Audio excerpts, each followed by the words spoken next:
Daenerys Targaryen stood at the edge of the quay, the harbor wind tangling her silver-blonde hair around her face and stirring the heavy fur collar of her cloak. The midday sun burned bright over the Gulf of Grief, illuminating the worn timbers of half a dozen ships waiting at anchor, ships that would convey her people across the waters toward Valyria itself. The name alone still kindled awe and terror even centuries after the doom. In hushed whispers, men spoke of the shadowed ruins, of cursed waters and lingering sorceries that defied logic. Yet for Daenerys, it was a name of both heritage and possibility. She was of the blood of old Valyria. She was the last Targaryen. She carried the living flame of dragons in her veins, and if any mortal living could face the haunted corridors of that ancient empire, it was she. She closed her eyes for a moment and listened. The tide rolled in, white foam slapping the barnacled pillars of the pier. The sea breeze carried a faint taste of salt and fish. Behind her, muffled chatter rose from the ranks of Unsullied who stood guard, their spears angled in discipline.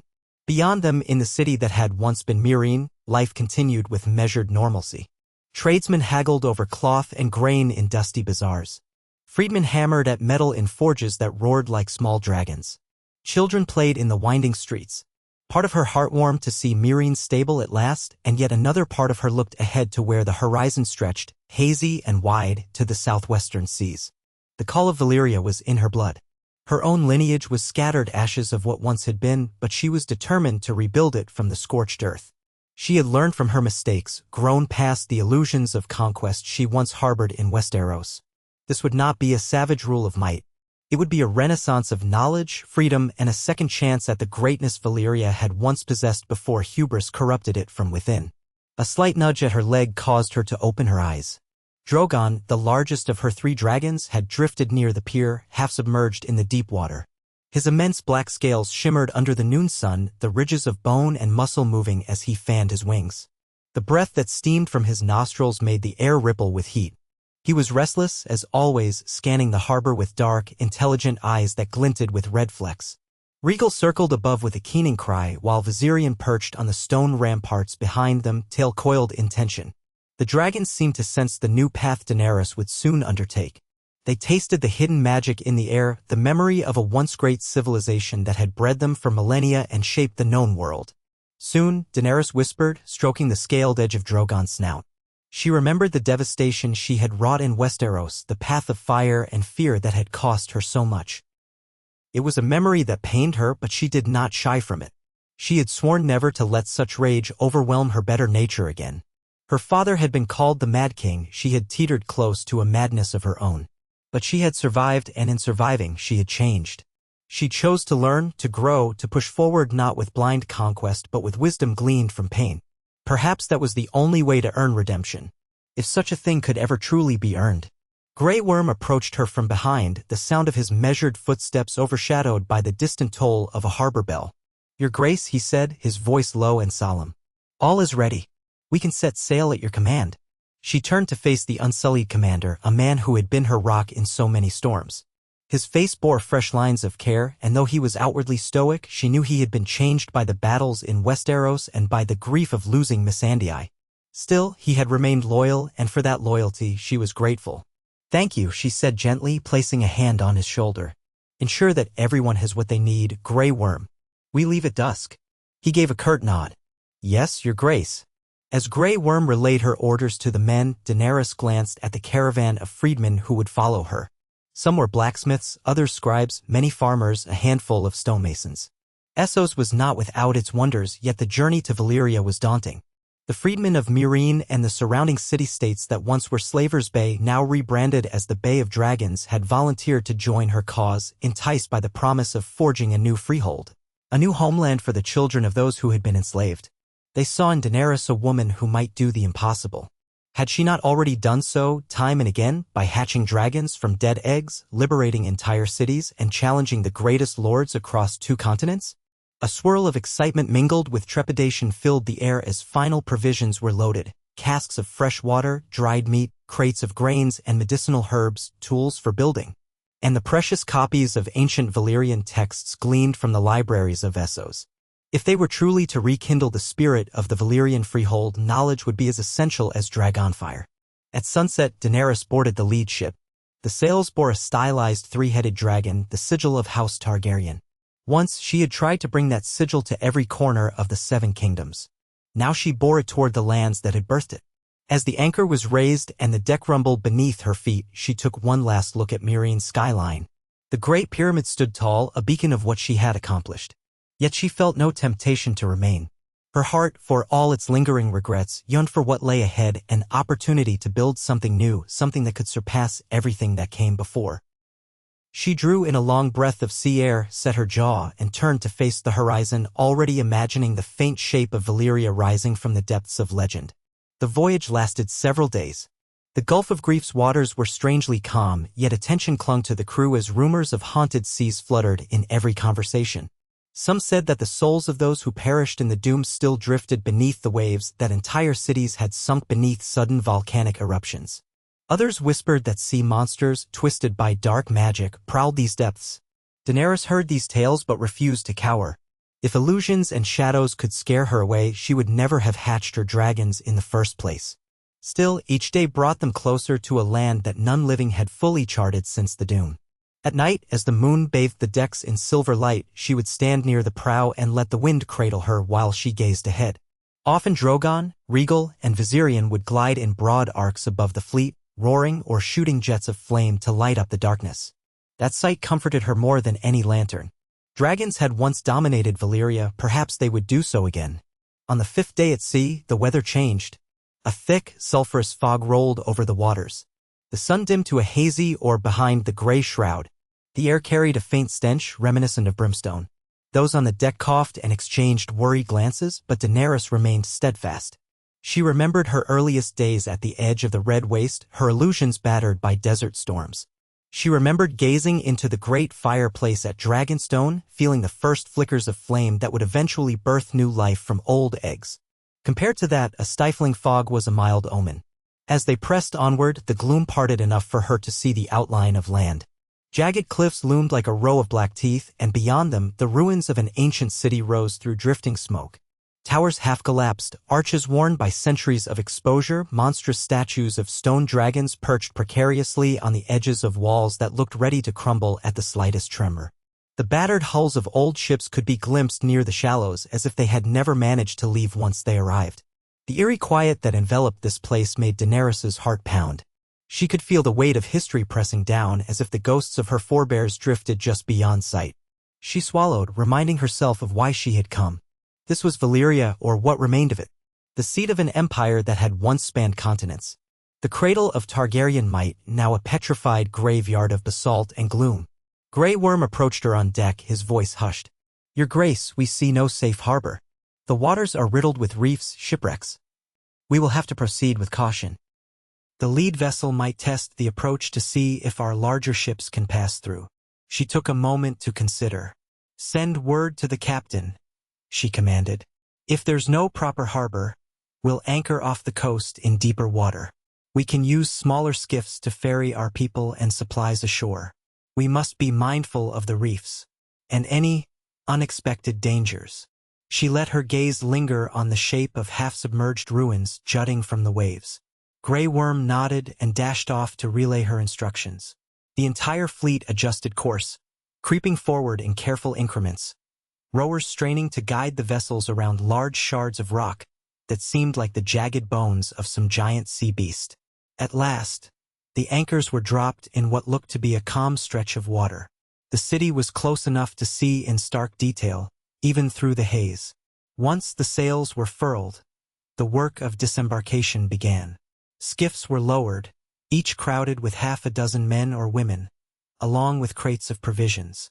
The dragons soared overhead, letting out echoing cries that reverberated off the broken spires of old Valyria. Daenerys' heart hammered with excitement and caution in equal measure. Upon the black sand of Valyria's shore, the air was thick with the smell of ash and ancient rotting vegetation. The ground itself felt unstable beneath her boots, pitted and marked by cracks that oozed faint streams of hot vapor. She had read accounts of how the entire region had once been a lush landscape, dotted with manors, towns, and palaces maintained by the mightiest dragon lords in the world. Now, it was a warren of collapsed structures, molten rock petrified in mid-flow, and bizarre rock formations shaped by centuries of upheaval. As she stepped forward, Grey Worm at her side, a hush settled over the freedmen and Unsullied behind her. None dared to speak for fear of waking the ghosts. A sudden screech split the silence. Valyrian, wings shining pale gold in the murk, swooped down with a blast of fire to incinerate something that scuttled across the ground.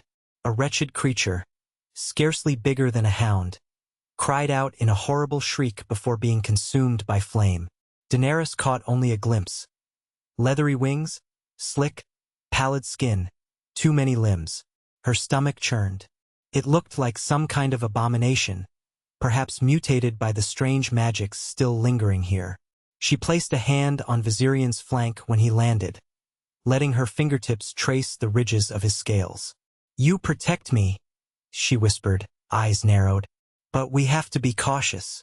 We do not know what other twisted life clings to the ruins of my ancestors."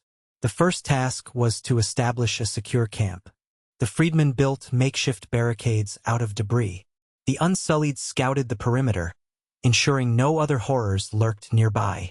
The clang of hammer on nail, the rasp of saw against salvaged planks, punctuated the air until nightfall.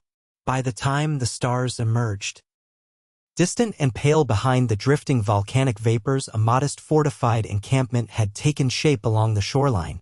Tent canopies stood in neat rows, lanterns strung to illuminate walkways. The dragons perched on stone outcroppings, eyes glinting as watchful sentinels. Grey Worm and Daenerys moved among the people, ensuring morale stayed high and that no one panicked at the unearthly silence or the prospect of the unknown beyond their dim circle of firelight.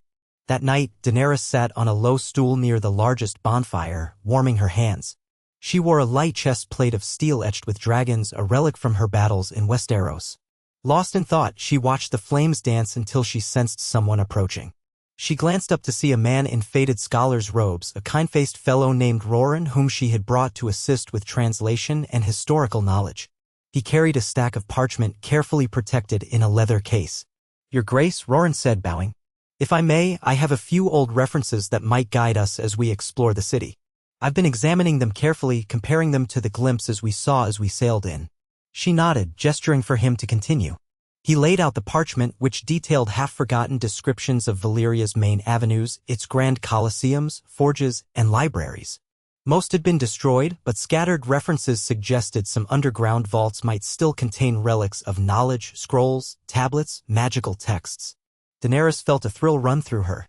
Once, the Valyrians had commanded the greatest repository of arcane lore in the known world. If any place could hold the secrets she needed to properly rebuild the Freehold without repeating the sins of the past, it was here. Yet the path would be fraught with peril. The cataclysm that struck this land was not natural.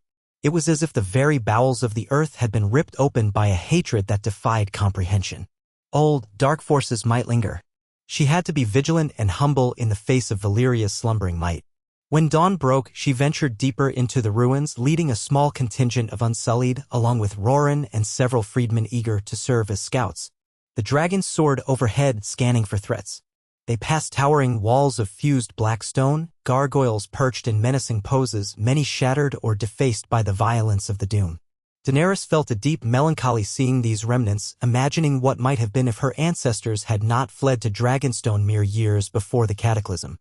Perhaps there would have been no Targaryen line to claim Westeros.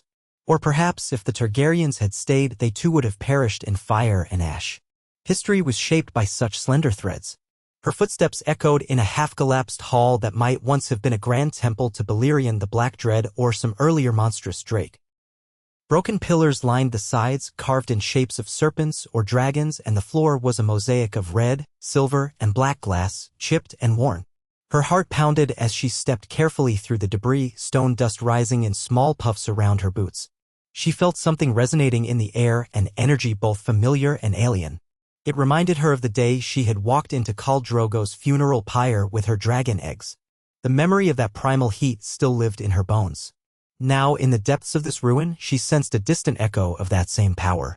The Valyrians had been lords of flame and blood, forging swords of unmatched steel, weaving enchantments to bend reality to their will.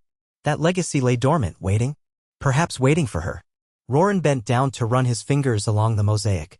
"Old Valyrian runes," he murmured, his voice trembling with excitement. They talk of summoning draconic favor, forging a bond between mortal minds and the ancient creatures of the air and fire. There are references here to rites that predate the Doom by centuries. Daenerys listened intently as he translated. Some passages were too damaged to parse. Others were filled with cryptic references, skyscraping spires of basalt, rivers of molten stone, the hearts of dragons beating in unison with the hearts of men. A faint chill coursed through her. The bond she shared with her dragons was not mere happenstance. It was steeped in rites and traditions far older than she had realized. She knelt, pressing a hand to the fragments of mosaic, letting the warmth of her blood quicken her senses. Drogon roared outside, and she felt him in the pit of her stomach, that intangible thread that linked them. She wanted to know how deep that bond could go. She wanted to use it to rebuild, not to destroy. Yet for all her determination, Valyria remained elusive. Days turned into weeks as they expanded their small foothold along the coast. Freedmen erected sturdier shelters and began to clear rubble from certain streets. They salvaged stone blocks that could be used to build ramparts and found workable metal in some of the old forges. Daenerys walked among them daily, offering encouragement, learning their names, praising their efforts. Part of her recalled the best days in Meereen when she had led a people from bondage to freedom. She wanted to do it better this time, to foster an empire that did not rely on fear or the sword. As the freedmen toiled, the Unsullied scouted deeper, occasionally encountering mutated beasts or half-sunken warrens that reeked of sulfur. Some men claimed to glimpse phantoms by night, pale shapes drifting in the distance. A few grew uneasy, the unnatural quiet gnawing at their nerves. But Daenerys's presence and the unwavering discipline of Grey Worm gave them courage. The dragons, too, served as living bulwarks of confidence. Whenever a monstrous abomination emerged from the gloom, a burst of dragonfire incinerated it swiftly. One evening, in the hush before sunset, Daenerys stood on a crumbling rampart overlooking the labyrinth of broken towers. She watched as Regal and Valyrian circled, their forms silhouetted against the reddening sky. Further out, Drogon soared low, scanning the horizon with a primal grace. Her dragons had grown large and formidable, yet even their size was dwarfed by the immense scale of old Valyria. The city sprawled in all directions, unrecognizable from the once beautiful seat of power it had been. If she hoped to revive the Freehold, she had to uncover the knowledge that made it prosper. She needed more than just raw power. She needed the secrets that allowed her ancestors to build wonders unmatched by any other civilization. Beneath the rampart lay a large plaza, ringed by half-toppled statues of dragon lords clad in flowing robes and bearing ornate dragon-headed staves. Here, she had decided to set the foundation of a new seat of governance, a place to gather the freedmen, to hold councils, and to serve as a symbol of renewed order. Builders had cleared much of the rubble, raising scaffolding around the remaining archways that might be salvageable. The flicker of torches began to glimmer as the sun dipped lower. Daenerys closed her eyes, inhaling the still air. The faint tang of brimstone lingered, along with a deeper, more primal scent, like the afterglow of a forge that had once shaped destinies. She thought of Westeros for a moment, of the iron throne she had coveted, that blasted seat of twisted swords once hammered by dragonfire. It was lost to her now. In truth, she no longer mourned its loss. The legacy of the Targaryens was not tied to a single seat in King's Landing. Their roots ran deeper, across the sea, to this battered land. Perhaps that was always where she belonged. A sort of peace settled over her, tempered by the magnitude of the challenge ahead. Footsteps echoed on the stone behind her. She turned to see Grey Worm approach, his expression calm but thoughtful. He bowed slightly, then spoke. "Your Grace, we've received word from the advance scout. They've found an entrance to a large subterranean structure beneath the central district. It appears stable enough for a small party to explore." Her heart quickened. She had read accounts suggesting that Valyria's greatest archives were not above ground but in vast catacombs protected from the heat of the forges and the volcanic rifts. Her interest flared. "Gather a group," she commanded, including Roran. "We'll go at once." The descent began beneath a broken colossus of a dragon, its stone wings collapsed around a yawning entrance that led into darkness. Torchlight flickered on the walls as Daenerys and her party proceeded cautiously. The passage descended through carved steps that spiraled around ancient pillars. The air was humid and faintly acrid. Occasional vents in the rock expelled warm gusts that carried a smell of sulfur. She could hear the distant drip of water echoing against stone. At times, the ground shuddered, a small tremor that reminded them of the volcanic forces still simmering below the surface of Valyria. But the path held, cut from black basalt and reinforced by pillars that featured intricate carvings of dragons entwined in symmetrical designs. They emerged into a wide corridor lined with alcoves. In each alcove stood a statue, dragon lords in finely wrought detail, their faces serene, arms extended as if in supplication. Their eyes appeared to be inlaid with gemstones, though many had been pried loose by scavengers over the centuries. Daenerys slowed her steps, letting her torchlight pass over the features of these stone lords who had long since perished. She felt a prickle at the back of her neck as though they were watching her, judging her claim to their legacy. In the hush, Roran stepped forward, squinting at a block of text inscribed on a pillar. "This seems to be a directory," he said, excitement breaking through his usual composure. "I see references to the Hall of Lore and the Repository of Elders. If I'm translating correctly, these side passages might lead to, yes, some kind of main library. If it still stands." Daenerys nodded, motioning the Unsullied to follow. Grey Worm led the way, lantern held high. They passed corridors choked with rubble and others that opened into small chambers brimming with dust and collapsed shelving. They found scraps of parchment too damaged to read, crumbling at the slightest touch. They pressed on, determined. After what felt like hours, they reached a set of immense metal doors so corroded that they hung at odd angles on their hinges. Above the doors were symbols of dragons, each carved with extraordinary detail, their eyes set with dull red stones that might have once glowed in the torchlight. They forced the doors open with a great heave, the hinges shrieking in protest. Beyond lay a space so vast, the torchlight barely penetrated its far corners. Rows of towering shelves soared up into the darkness, connected by catwalks. Scrolls, tomes, and stone tablets filled them, all layered in dust and cobwebs. Roran let out a small cry of astonished joy. "The Library of Valyria," he whispered. "Gods be good, it's still here." Daenerys's breath caught in her throat. Could it truly be possible that such a trove of knowledge had survived the cataclysm? It would be fragile, yes, and many works would be beyond saving. But even a fraction of what was here could contain wonders unimaginable, treatises on dragon lore, the forging of Valyrian steel, magical arts lost since the Doom. She advanced carefully, each footstep echoing. The air felt stale, laden with centuries of disuse. She picked up a random scroll. It disintegrated at her touch, the parchment turning to powder. Disappointment stabbed her, but Roran guided her to a shelf further in, showing her how to gently unwrap certain wax-sealed tablets that might have better survived the passage of time. There, amidst a cluster of rotted scrolls, Daenerys found something thin sheets of metal, beaten flat and inscribed with delicate runes. She brushed a layer of grime aside and caught sight of swirling patterns reminiscent of dragon wings. Though she could not read it, her skin tingled. Roran's eyes lit up. Your Grace, I believe these are records of early forging techniques, how to bind dragon flame into steel. If it's intact, it might be the key to recreating Valyrian steel. Or so the legends say." He hesitated, reverence in his eyes. "We must handle it with the utmost care." She nodded, gingerly handing the plates over. The magnitude of discovery almost overwhelmed her. Valyrian steel was the stuff of legends, prized by knights and kings alike in Westeros, and its crafting was said to have died with the Doom. Now, if they could unravel these secrets, the new Freehold would not only be a symbol but also a place of crafts and trades to rival the old empire. They spent hours, perhaps half a day, combing through the labyrinth of shelves. Some sections had collapsed entirely, burying unknown treasures under tons of stone. Others had been scorched by flame. The deeper they went, the more Daenerys felt an uncanny hum in the air.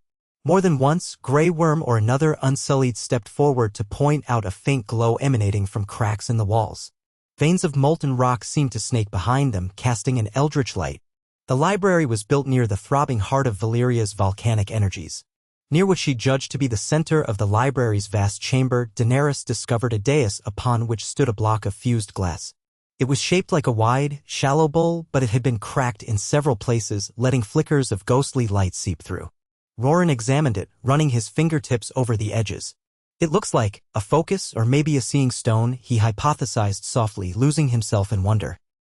The Valyrians were rumored to have used glass candles in their sorceries to communicate across vast distances. Perhaps this is a larger, more powerful version, though it's damaged. Daenerys felt drawn to it, almost mesmerized. The swirl of color within the cracked glass reminded her of swirling clouds of red, black, and silver. An uneasy feeling tugged at her. She placed a hand gently on the surface. A faint warmth pulsed beneath her palm as if something living resided in the glass. All at once, she felt a wave of vertigo. The library melted away in her vision, replaced by fleeting images, a grand city in its full glory, spires that gleamed white and gold in the sunlight, dragons by the hundreds darkening the sky. She saw robed mages chanting around a fiery rift in the earth, forging weapons that glowed with spectral flame. She saw the forging of a chain that hummed with raw power, the summoning of intangible forces to bind dragons to mortal will. Then came a cataclysmic roar, fire and ash bursting from the ground, storms of molten rock raining from a blood-red sky. Screams, thunder, the sounds of the world ripping open. She felt the searing heat against her skin, the heartbreak of an entire civilization crumbling to dust. Abruptly, the vision ended. She stumbled backward, nearly dropping her torch. Grey Worm caught her arm, alarmed. "Your Grace," he said, concern lacing his tone. "Are you well?" She swallowed hard, shaking off the last vestiges of the vision. Sweat dampened her brow, but she straightened. "Yes," she managed, though her voice shook slightly. I saw the doom. Or something like it. The memory of what happened here." Roran's eyes widened.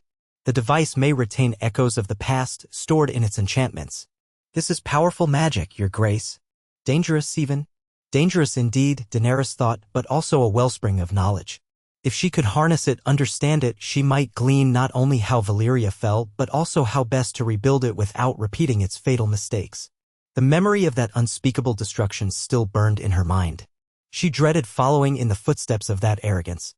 She would not watch her new freehold perish as the old one had. Carefully, she directed her men to gather what intact scrolls, tablets, and artifacts they could. They packaged them in crates lined with soft cloth to reduce exposure to the air. Roran insisted on wrapping the metal plates describing forging techniques in multiple layers of cloth and waxed leather. When they finally emerged from the library, their arms loaded with knowledge, Daenerys felt both elated and burdened. She had found the seeds of Valyria's greatness, but also the seeds of its destruction. Back above ground, the freedmen greeted them with relief. Many had believed the group lost or trapped in the catacombs. The dragons, sensing Daenerys' return, circled down to land near the encampment. Viserion let out a resonant roar that made a few freedmen jump in surprise. The library's findings were carefully stored in a guarded tent while Daenerys, exhausted, retired to her quarters. Sleep overtook her quickly, and she dreamed of swirling skies and a land brimming with dragons, an age of wonders gilded by the faint tang of burning cinders.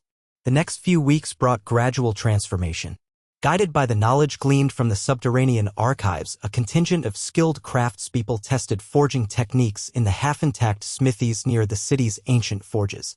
Molten steel glowed red and white under the practiced hammers of freedmen blacksmiths, some of whom had once toiled under slavers in Volantis, learning secrets of metalwork.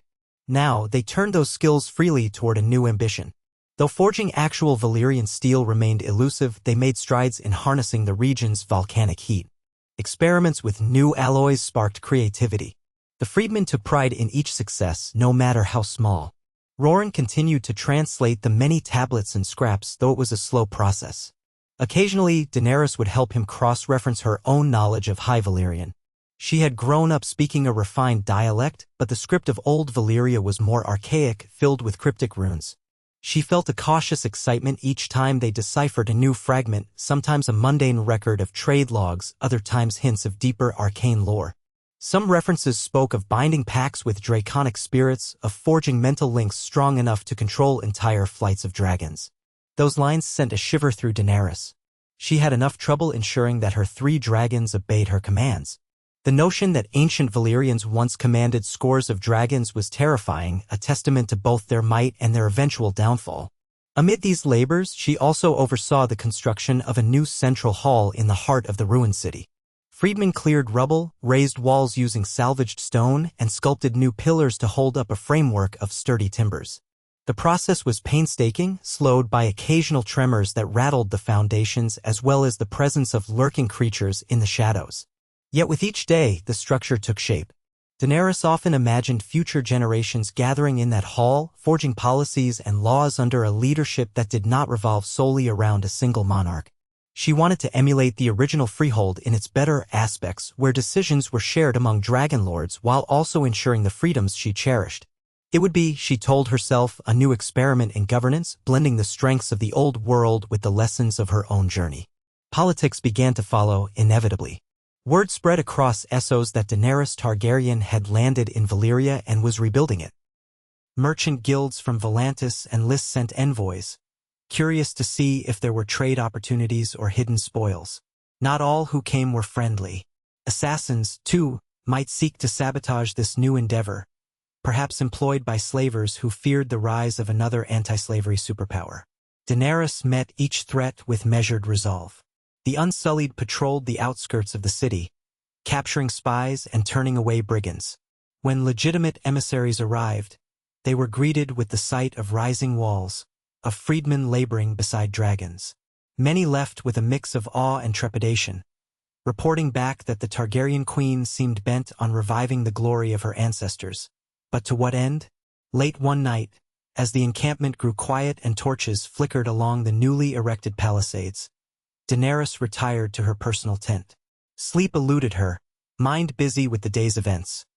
Roran had made a partial breakthrough on a tablet describing how the dragon riders of old Valyria once warded off the more dangerous volcanic eruptions by weaving a network of magical runes across the land. Grey Worm reported multiple skirmishes with twisted creatures in the deeper ruins, and the blacksmiths had produced a steel that glowed faintly under certain light, though it had none of the fabled sharpness or light weight of true Valyrian steel. She felt both heartened by their progress and anxious about the unknown pitfalls. Would restoring Valyria unleash some dormant curse? Would she repeat the old empire's mistakes? Unable to rest, she slipped out of her tent. The night air was cool and laced with sulfuric undertones. She made her way to a wide ledge that overlooked much of the city, mindful of the cracks in the ancient stone. Far below, she saw clusters of tents where freedmen slept, illuminated faintly by moonlight. Beyond, half-collapsed towers jutted like broken teeth, waiting to be reclaimed or torn down. A flicker of movement drew her eye upward. Drogon, perched on a spire of black rock, silent and majestic as if carved from the same basalt. She felt his presence in her blood, the bond they shared. Carefully, she climbed a winding set of stairs until she came to the spire's crest, a precarious platform that overlooked the night-shrouded ruin. Drogon shifted, rumbling softly in acknowledgement as she approached.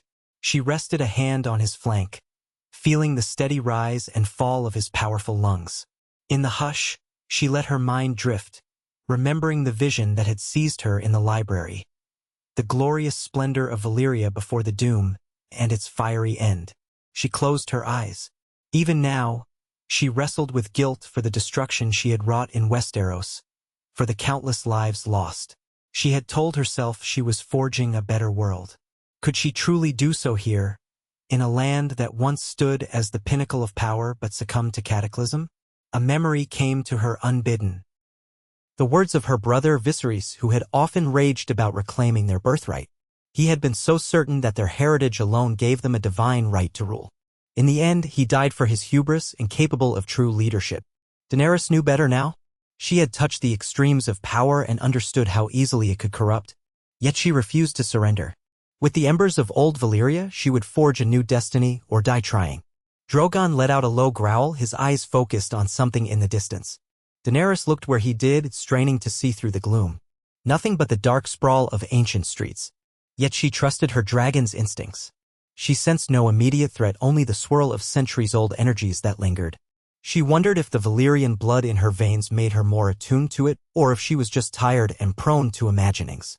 The moon rose higher, revealing the jagged outlines of distant mountains. Quietly, Daenerys ran her hand along Drogon's obsidian scales. "We will do better," she whispered, scarcely audible. "I promise." The big dragon seemed to accept her vow, nudging her gently with his head before settling back to watch the night. By the time the first hints of dawn grayed the sky, she was back in her tent, a plan slowly forming in her mind.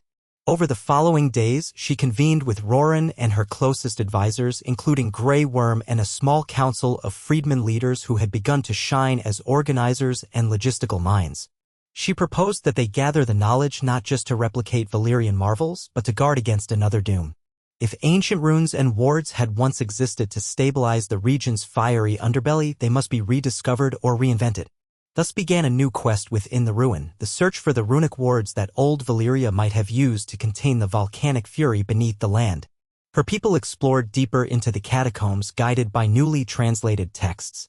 They found hints of a complex system of glyphs etched into the bedrock, often near the same molten vents that breathed sulfur into the city. Some glyphs were broken or partially erased by the cataclysm. Others glowed faintly when touched by a dragon's breath. Daenerys watched, fascinated, as Valyrian unleashed a gentle plume of flame onto a stone dais etched with swirling lines. The lines flared bright crimson for a moment, then faded. Perhaps these wards were key to draconic heat, forming a synergy between the land's fiery nature and the magic of dragons. Or perhaps it was a sign that they were too damaged to function properly. Regardless, the progress was remarkable. Freedman stonemasons learned to carve reproductions of the surviving glyphs onto fresh slabs guided by Roran's translations.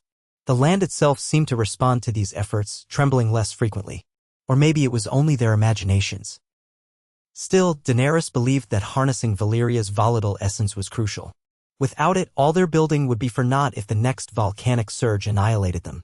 One fateful day, after months of tireless labor, Daenerys decided it was time for a symbolic act.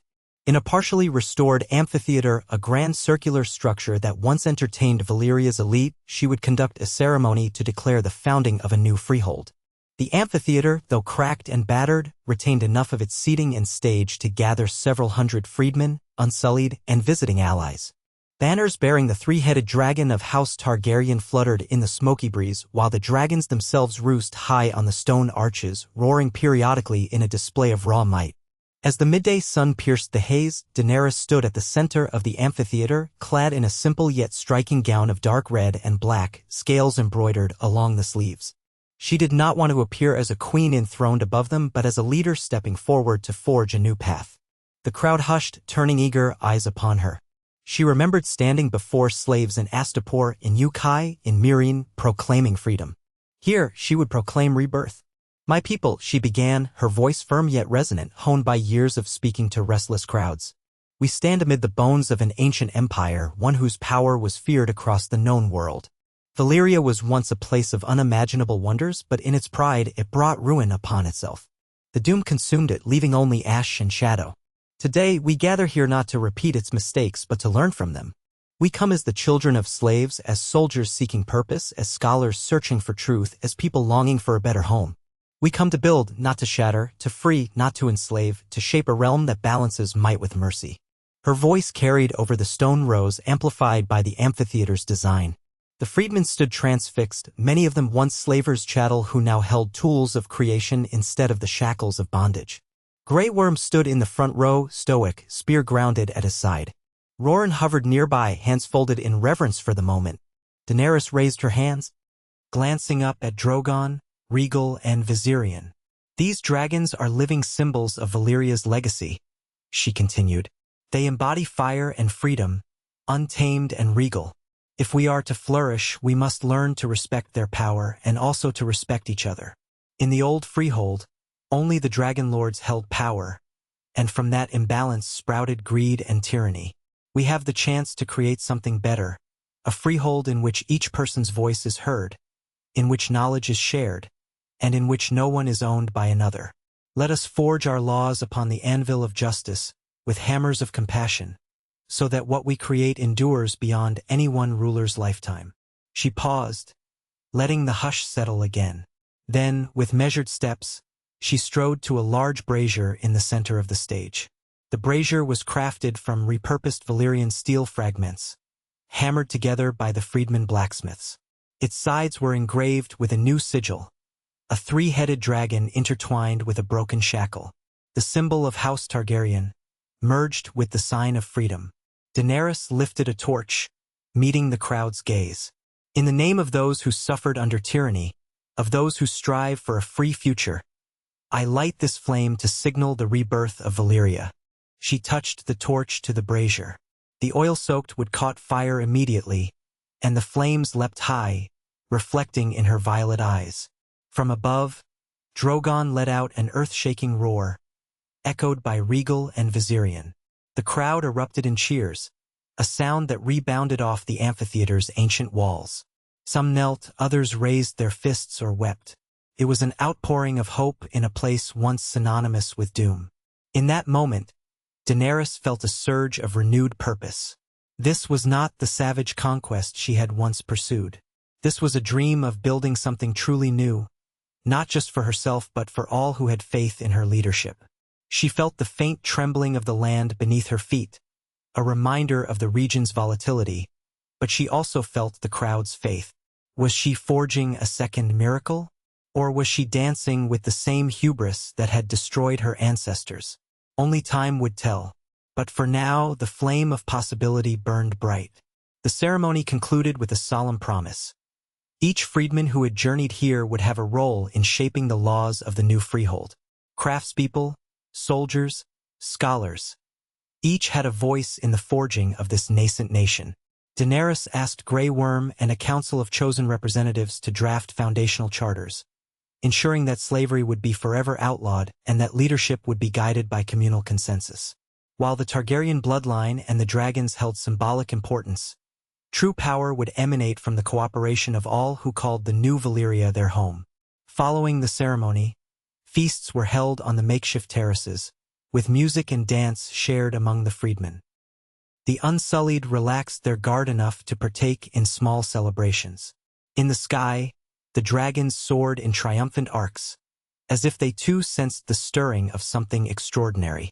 Daenerys circulated among her people, tasting spiced lamb stews, raising cups of honeyed wine with the blacksmiths, and laughing at the children chasing each other through the crowd.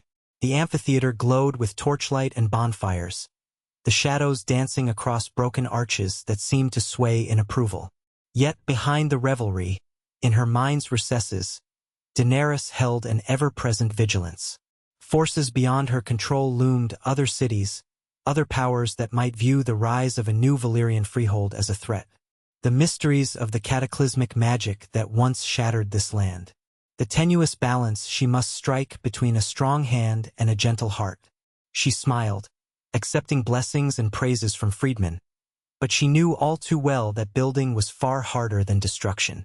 Still, she would not falter. She had walked through fire once and emerged the mother of dragons. Now, she would walk through these ruins and emerge something more. A mother of a nation, a steward of a dream that could reshape the future. In the weeks that followed, emissaries from various city-states began arriving in greater numbers. Some carried lavish gifts, others polite inquiries, still others thinly veiled threats. Daenerys, aided by her council, responded firmly and with grace. She reaffirmed that slavery had no place in her realm, that trade would be welcomed under fair terms, and that her dragons were not weapons for hire or intimidation. More freedmen journeyed from nearby lands, drawn by the promise of a life free from chains and the chance to be part of something historic. Daenerys ensured there was bread, shelter, and a place in the workforce for them. The new freehold slowly expanded, clearing more of the city's labyrinthine streets, restoring key structures, and even planting small fields along the volcanic slopes that, warmed by rich minerals, provided fertile ground for certain hardy crops. Among the freedmen were those who had once practiced various faiths: R'hllor, the Seven, the old gods of the forests, even the many-faced god.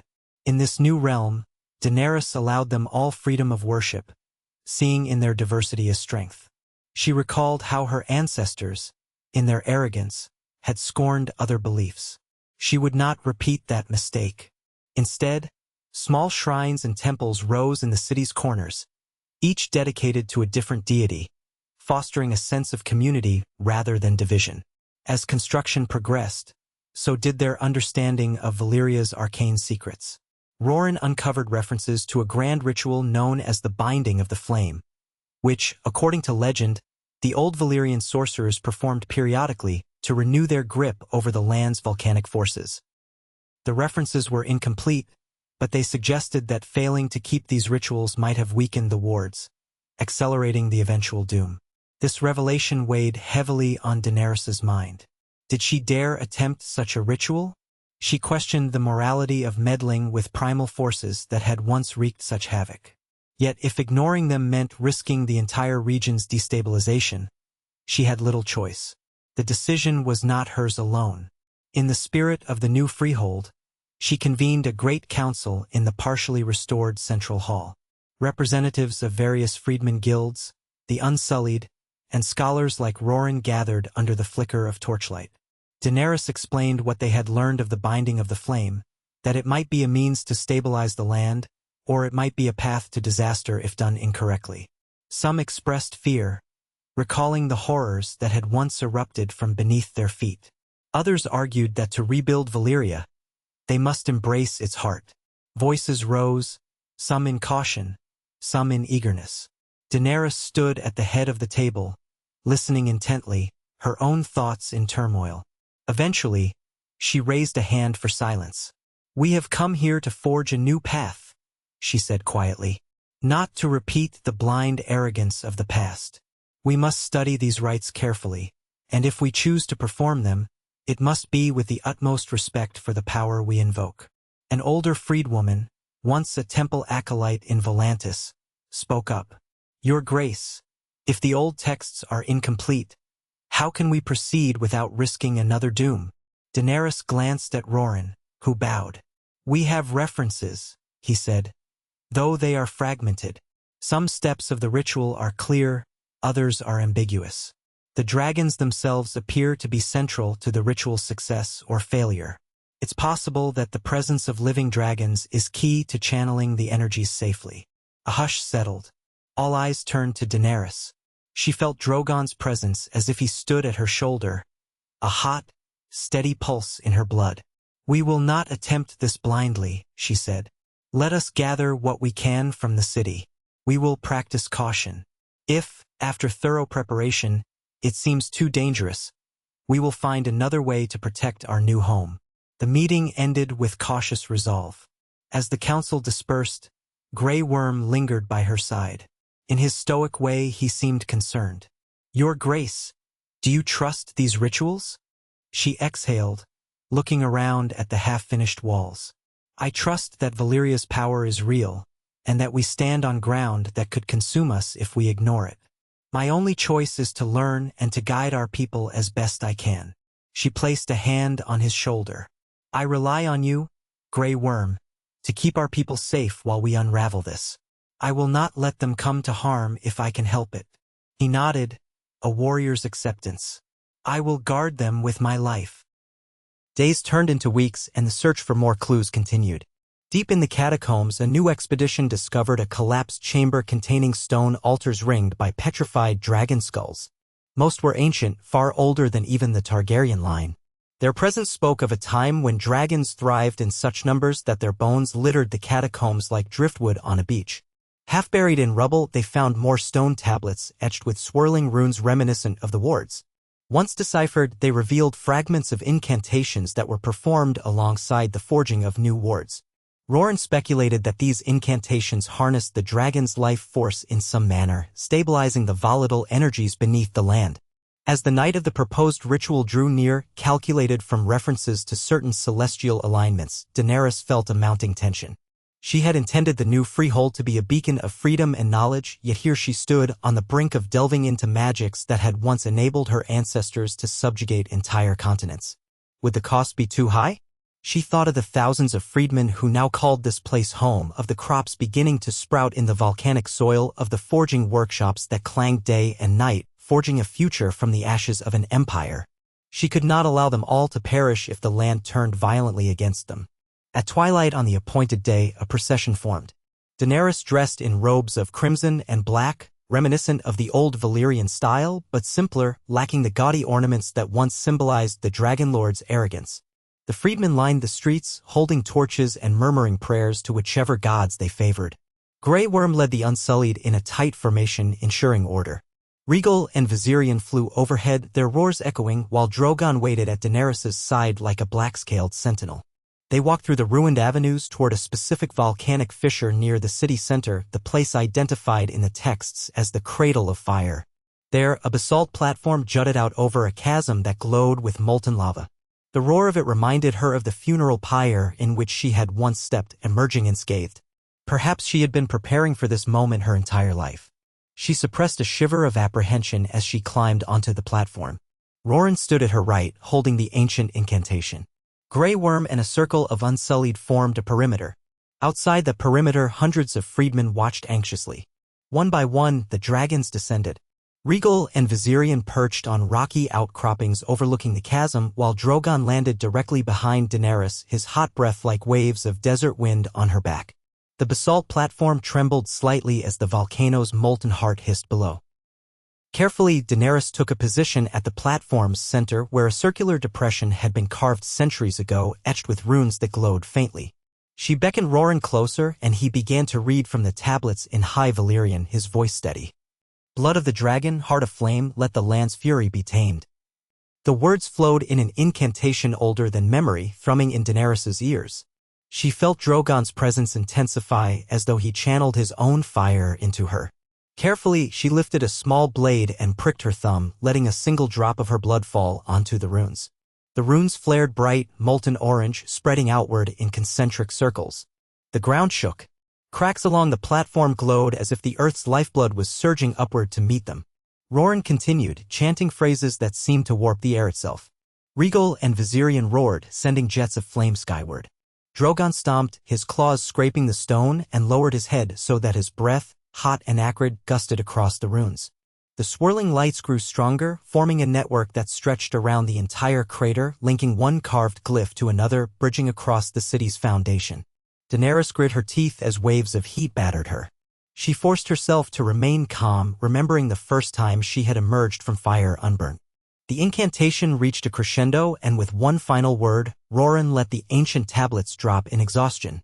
The swirling lights beneath Daenerys's feet coalesced into a blazing sigil, a three-headed dragon pattern woven with the lines of the wards. A soundless pressure built in the air, making her ears ring. She felt something shift in the earth's core as though a hidden lock had clicked into place. Then, all at once, it ended. The glow subsided, the rumbling eased, and Daenerys realized she was still standing. A hush descended across the city. She could hear her own heartbeat pounding like a drum in the silence. Slowly, she turned her gaze outward.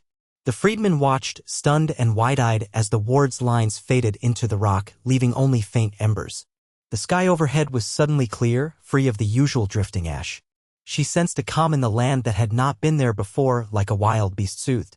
The chasm still glowed with lava, but its roar was muted as if tamed by the ritual. Daenerys exhaled a breath she hadn't realized she was holding. She looked at Roran, who sank to one knee in awe. Grey Worm and the Unsullied stood at the perimeter, weapons grounded, uncertain but steady. And Drogon?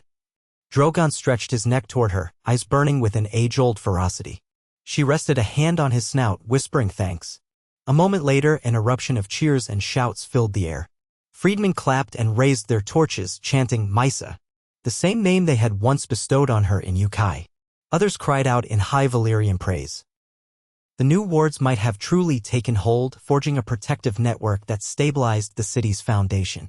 Daenerys allowed herself a rare smile. She had done it, or so it seemed. She had invoked ancient powers without succumbing to them.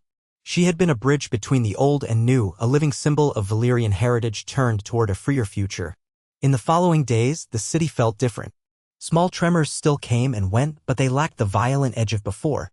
The forges burned hotter as though the land offered up its heat more willingly. Craftsmen found the molten channels easier to direct into their workshops. The freedmen took this as a sign, a blessing upon their labors. Word spread to surrounding regions that Valyria was not just a cursed ruin but a reborn city, guided by the Mother of Dragons who had tamed the land's fiery heart. Trade caravans began trickling in cautiously, exchanging goods for the city's unique craftsmanship and the chance to witness dragons up close. Envoys from Volantis and even Pentos arrived to negotiate, many leaving impressed if uneasy about this rising power. Meanwhile, Daenerys worked diligently to ensure that her new freehold's laws were fair, that freedmen could speak their concerns, and that no child would grow up in chains or fear.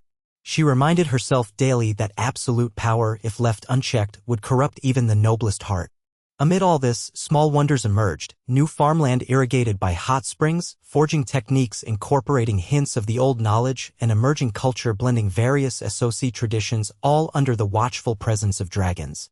Over time, the new council hammered out a charter that enshrined personal freedoms and collective decision-making, though Daenerys retained a guiding voice in matters of state. She placed freedmen in positions of leadership, men and women who understood what it meant to toil under oppression. The soul of the new Valyria, she believed, would be found in the union of the land's legacy and the hope of the once enslaved. Occasionally, old prejudices flared. Some freedmen distrusted outsiders. Others suspected that dragon power would one day be used to subjugate rather than protect. Daenerys sought to address these fears by maintaining transparency. She showed how the wards were maintained, how each citizen had the right to speak at councils, how no man or woman was above the law, not even herself. It was a delicate balance. She was, after all, a Targaryen walking the same halls her ancestors once strode. The symbolism alone stirred a potent mix of awe and fear. But she had her faith in herself and in the people who shared her dream. As years slipped by, the city took on a vibrancy few would have imagined. Rebuilt avenues glistened under the new forging techniques, pillars rose to support halls of learning where scribes shared knowledge gleaned from the catacombs, melding it with more modern scholarship. The amphitheater continued to serve as a gathering place for celebrations, debates, and performances that wove various cultural threads together. Dragons soared across the sky, symbols of a lineage reclaimed for a better purpose, while freedmen families built homes in newly cleared districts. The once skeletal skyline now glittered with fresh spires, not as grandiose as the old Valyrian towers, but strong enough to withstand time and tempered by humility. Daenerys would sometimes stand on the highest restored parapet, looking out over the city she had resurrected. She would remember the ashes of King's Landing, the illusions of the Iron Throne, the tragedy of lost love and the betrayal that nearly cost her life. She had been broken and remade. Now she channeled that fire into something more lasting.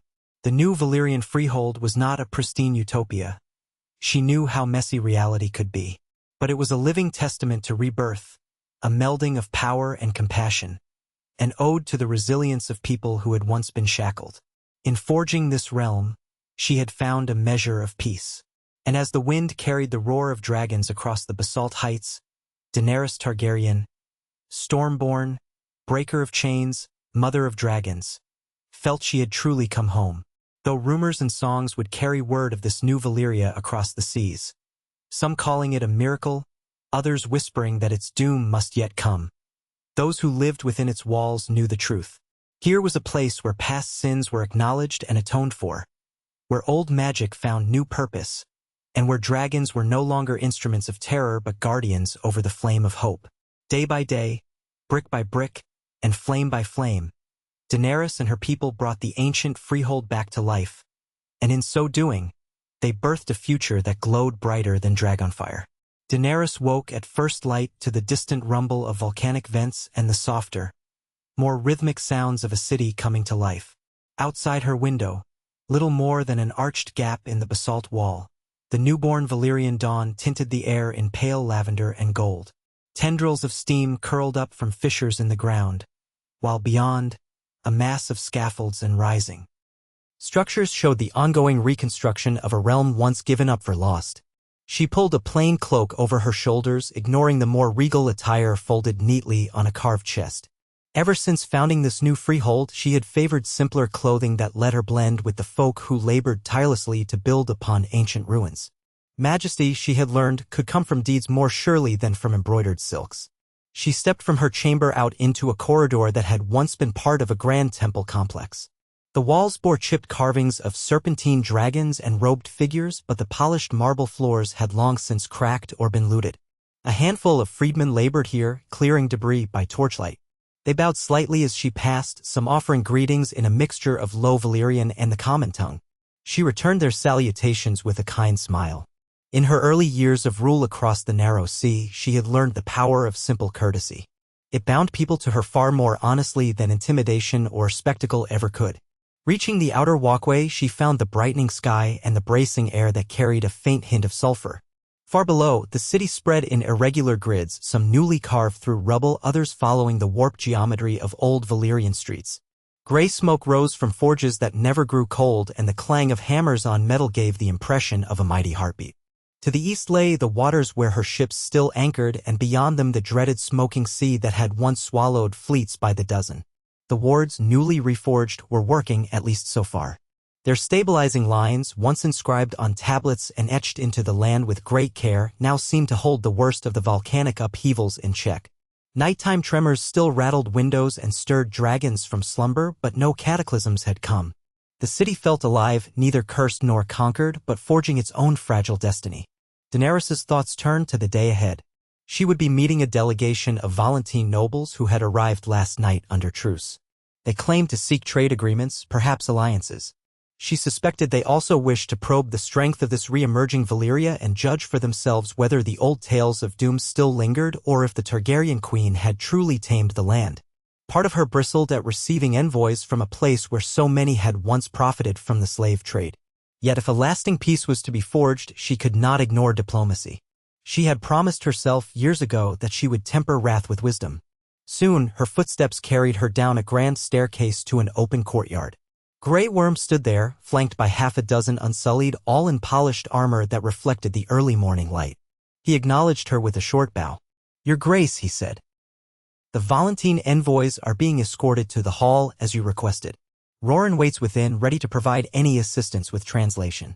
"Thank you," Daenerys replied, scanning Grey Worm's face. Although he remained outwardly stoic, she could see the subtle lines of tension near his eyes. "Have they caused any disturbance?" He shook his head. "No, Your Grace.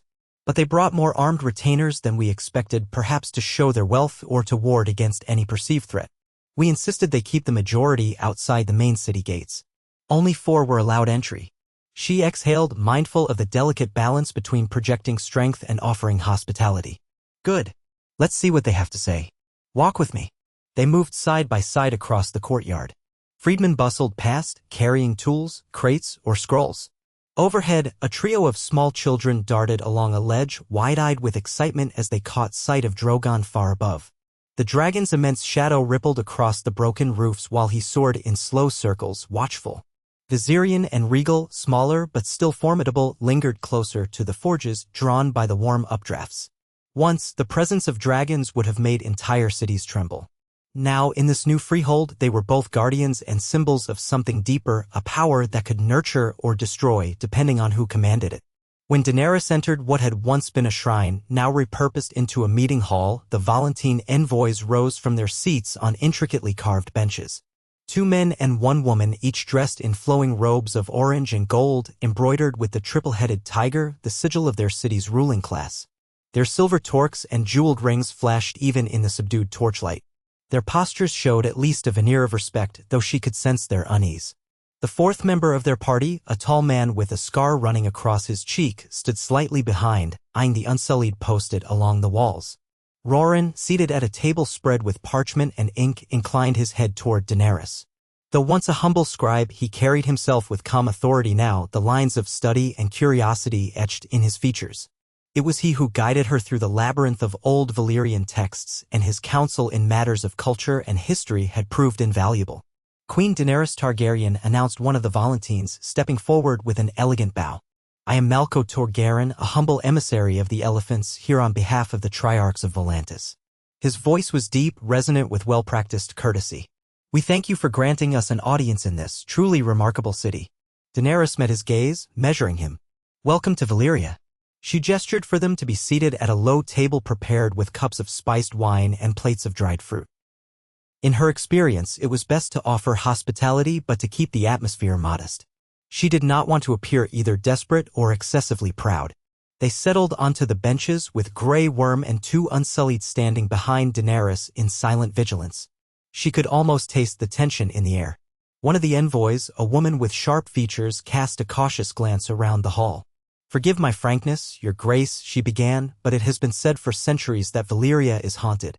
To walk these streets without choking on smoke or encountering horrors is unexpected." Daenerys dipped her head. "Haunted it may be, but the dead do not rule here anymore. The living do.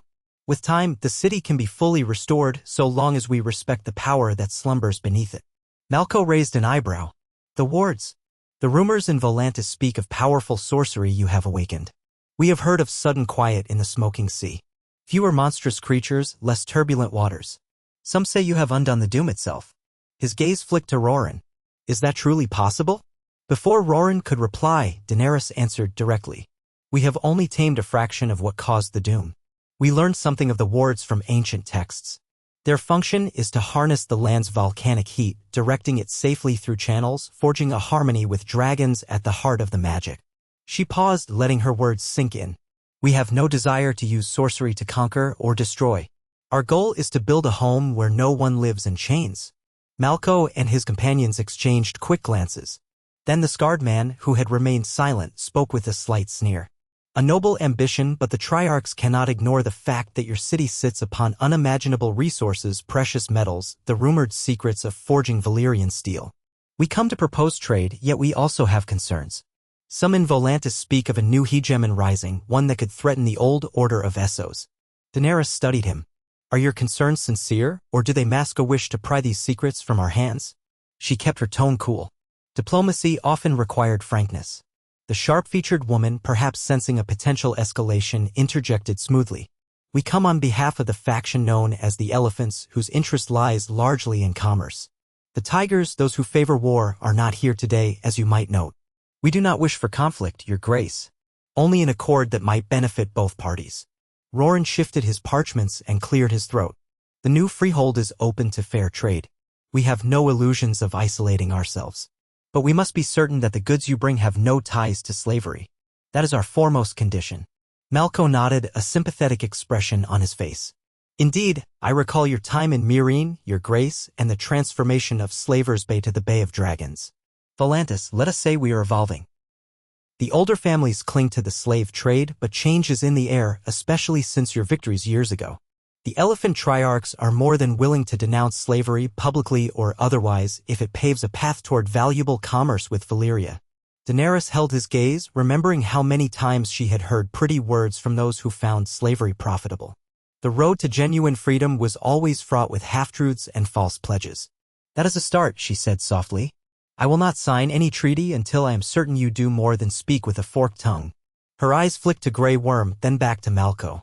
We have not forgotten how many from Volantis once rallied forces to re-enslave those I freed. You will understand if I require more than words. Malco nodded, the slope of his shoulders showing acquiescence.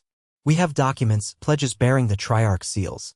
Further, we have brought gifts, scholarly works from Volantis libraries, scrolls that may aid your own rebuilding efforts. We are prepared to negotiate terms that ensure neither side oversteps.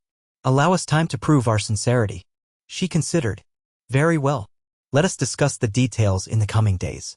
But know this, Valyria may trade with you in grain, textiles, or the crafts of our forges. We will not part with the secrets we have uncovered regarding Valyrian steel or the wards. Nor will we allow any attempt to reintroduce slavery into these lands. On these points, I will not bend. The envoys inclined their heads in agreement, though the scarred man's face remained stony, as if he did not relish bowing to such conditions. Daenerys pushed aside the tension in her gut and forced a more diplomatic smile. She might be able to nudge Volantis, or at least the more amenable factions, away from slavery entirely. That goal, even if partial, could save countless lives. Where once she had employed fire and blood, she now tried the steady approach of negotiation. Her younger self would have balked at dealing with any who ever condoned the slave trade. Yet she had learned that absolute refusal could push potential allies into the arms of greater evils. If a diplomatic route could further erode slavery's hold, she would pursue it. The meeting continued with polite discussions, references to shipping lanes and currency exchange. Roran made notes on each proposal, occasionally whispering clarifications to Daenerys. The freedmen delegates would have to be consulted, of course. This new freehold thrived on collective input. No single decision was made final then and there, but seeds were planted. By the time she rose from the table, the tension in the hall had softened slightly. The Volantines seemed relieved that they were not summarily dismissed. Daenerys walked them to the outer courtyard, Grey Worm at her side, and promised safe lodging in a set of newly refurbished quarters. It was best to keep them within the city walls, under observation, rather than letting them wander unsupervised among half-collapsed ruins that might yield secrets or dangers they were not prepared to face. When the envoys were gone, Daenerys lingered in the sunlight that streamed into the courtyard. She rubbed at her temples, feeling the stirrings of a headache. Diplomacy was a different kind of battle than she had waged in Westeros, requiring subtlety and endless patience. Sometimes it exhausted her more than open war ever had. Grey Worm stood in the golden light, his spear resting butt down on the stones. These Volantines, he said, voice low. Do you believe them? He had seen too much duplicity to trust easily. She gave a wry smile. I believe they want profit and security. For now, that might be enough. They are no fools. They see Valyria rising, and they suspect it could overshadow their city's supremacy in Essos. They will try to bind us with trade, or coerce us, or perhaps ally with us until it serves them to do otherwise. But if we can chip away at the pillars of slavery in Volantis, that is a worthy outcome. Grey Worm inclined his head in stoic acceptance. As you say, Your Grace. He hesitated, shifting slightly. I worry for the freedmen here. Some might grow uneasy if these envoys remain within our walls. Their presence. It reminds many of old abuses. I know, she replied quietly. I'll hold a council tonight with freedmen representatives and hear their concerns. We must keep the hearts of our people at ease. He nodded. I will see to their guard detail myself. Then he saluted and departed, leaving her to gather her thoughts. She walked alone for a time, weaving through the winding corridors of the half-restored temple complex. In certain sections, scaffolding supported the carved walls, lest they collapse under their own weight. Freedmen with chisels worked carefully to shore up the stone, preserving what they could of the ancient Valyrian artistry. She paused to examine a newly revealed mural, discovered just days earlier. A grand depiction of a dragon and rider hovering above kneeling figures. The style was stylized, with swirling lines that evoked both reverence and dread.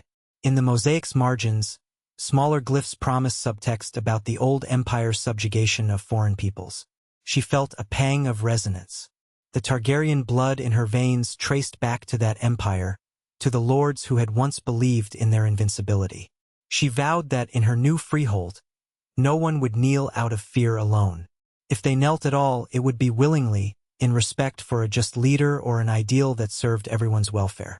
Continuing on, she reached a terrace overlooking the lower city. The sun was now fully risen, and columns of sunlight revealed the daily hustle. Freedmen hauling bricks, stonemasons carving new blocks, children chasing each other through improvised streets, traders hawking wares salvaged from older trade routes. The clang of hammers and the rumble of wagons made a steady undertone. A warm wind carried the tang of scorched earth and drifted up from the volcanic fissures beyond the city's perimeter. In the distance, the spires of the new council hall gleamed. Once, the old Valyrians had raised spires that dwarfed even the highest towers in Westeros, but Daenerys's new city was more pragmatic. Height would come later if it was truly needed. For now, it was enough that walls stood firm and roofs did not leak. She thought of all the times she had gazed upon this ruined city before her arrival, imagining what might be.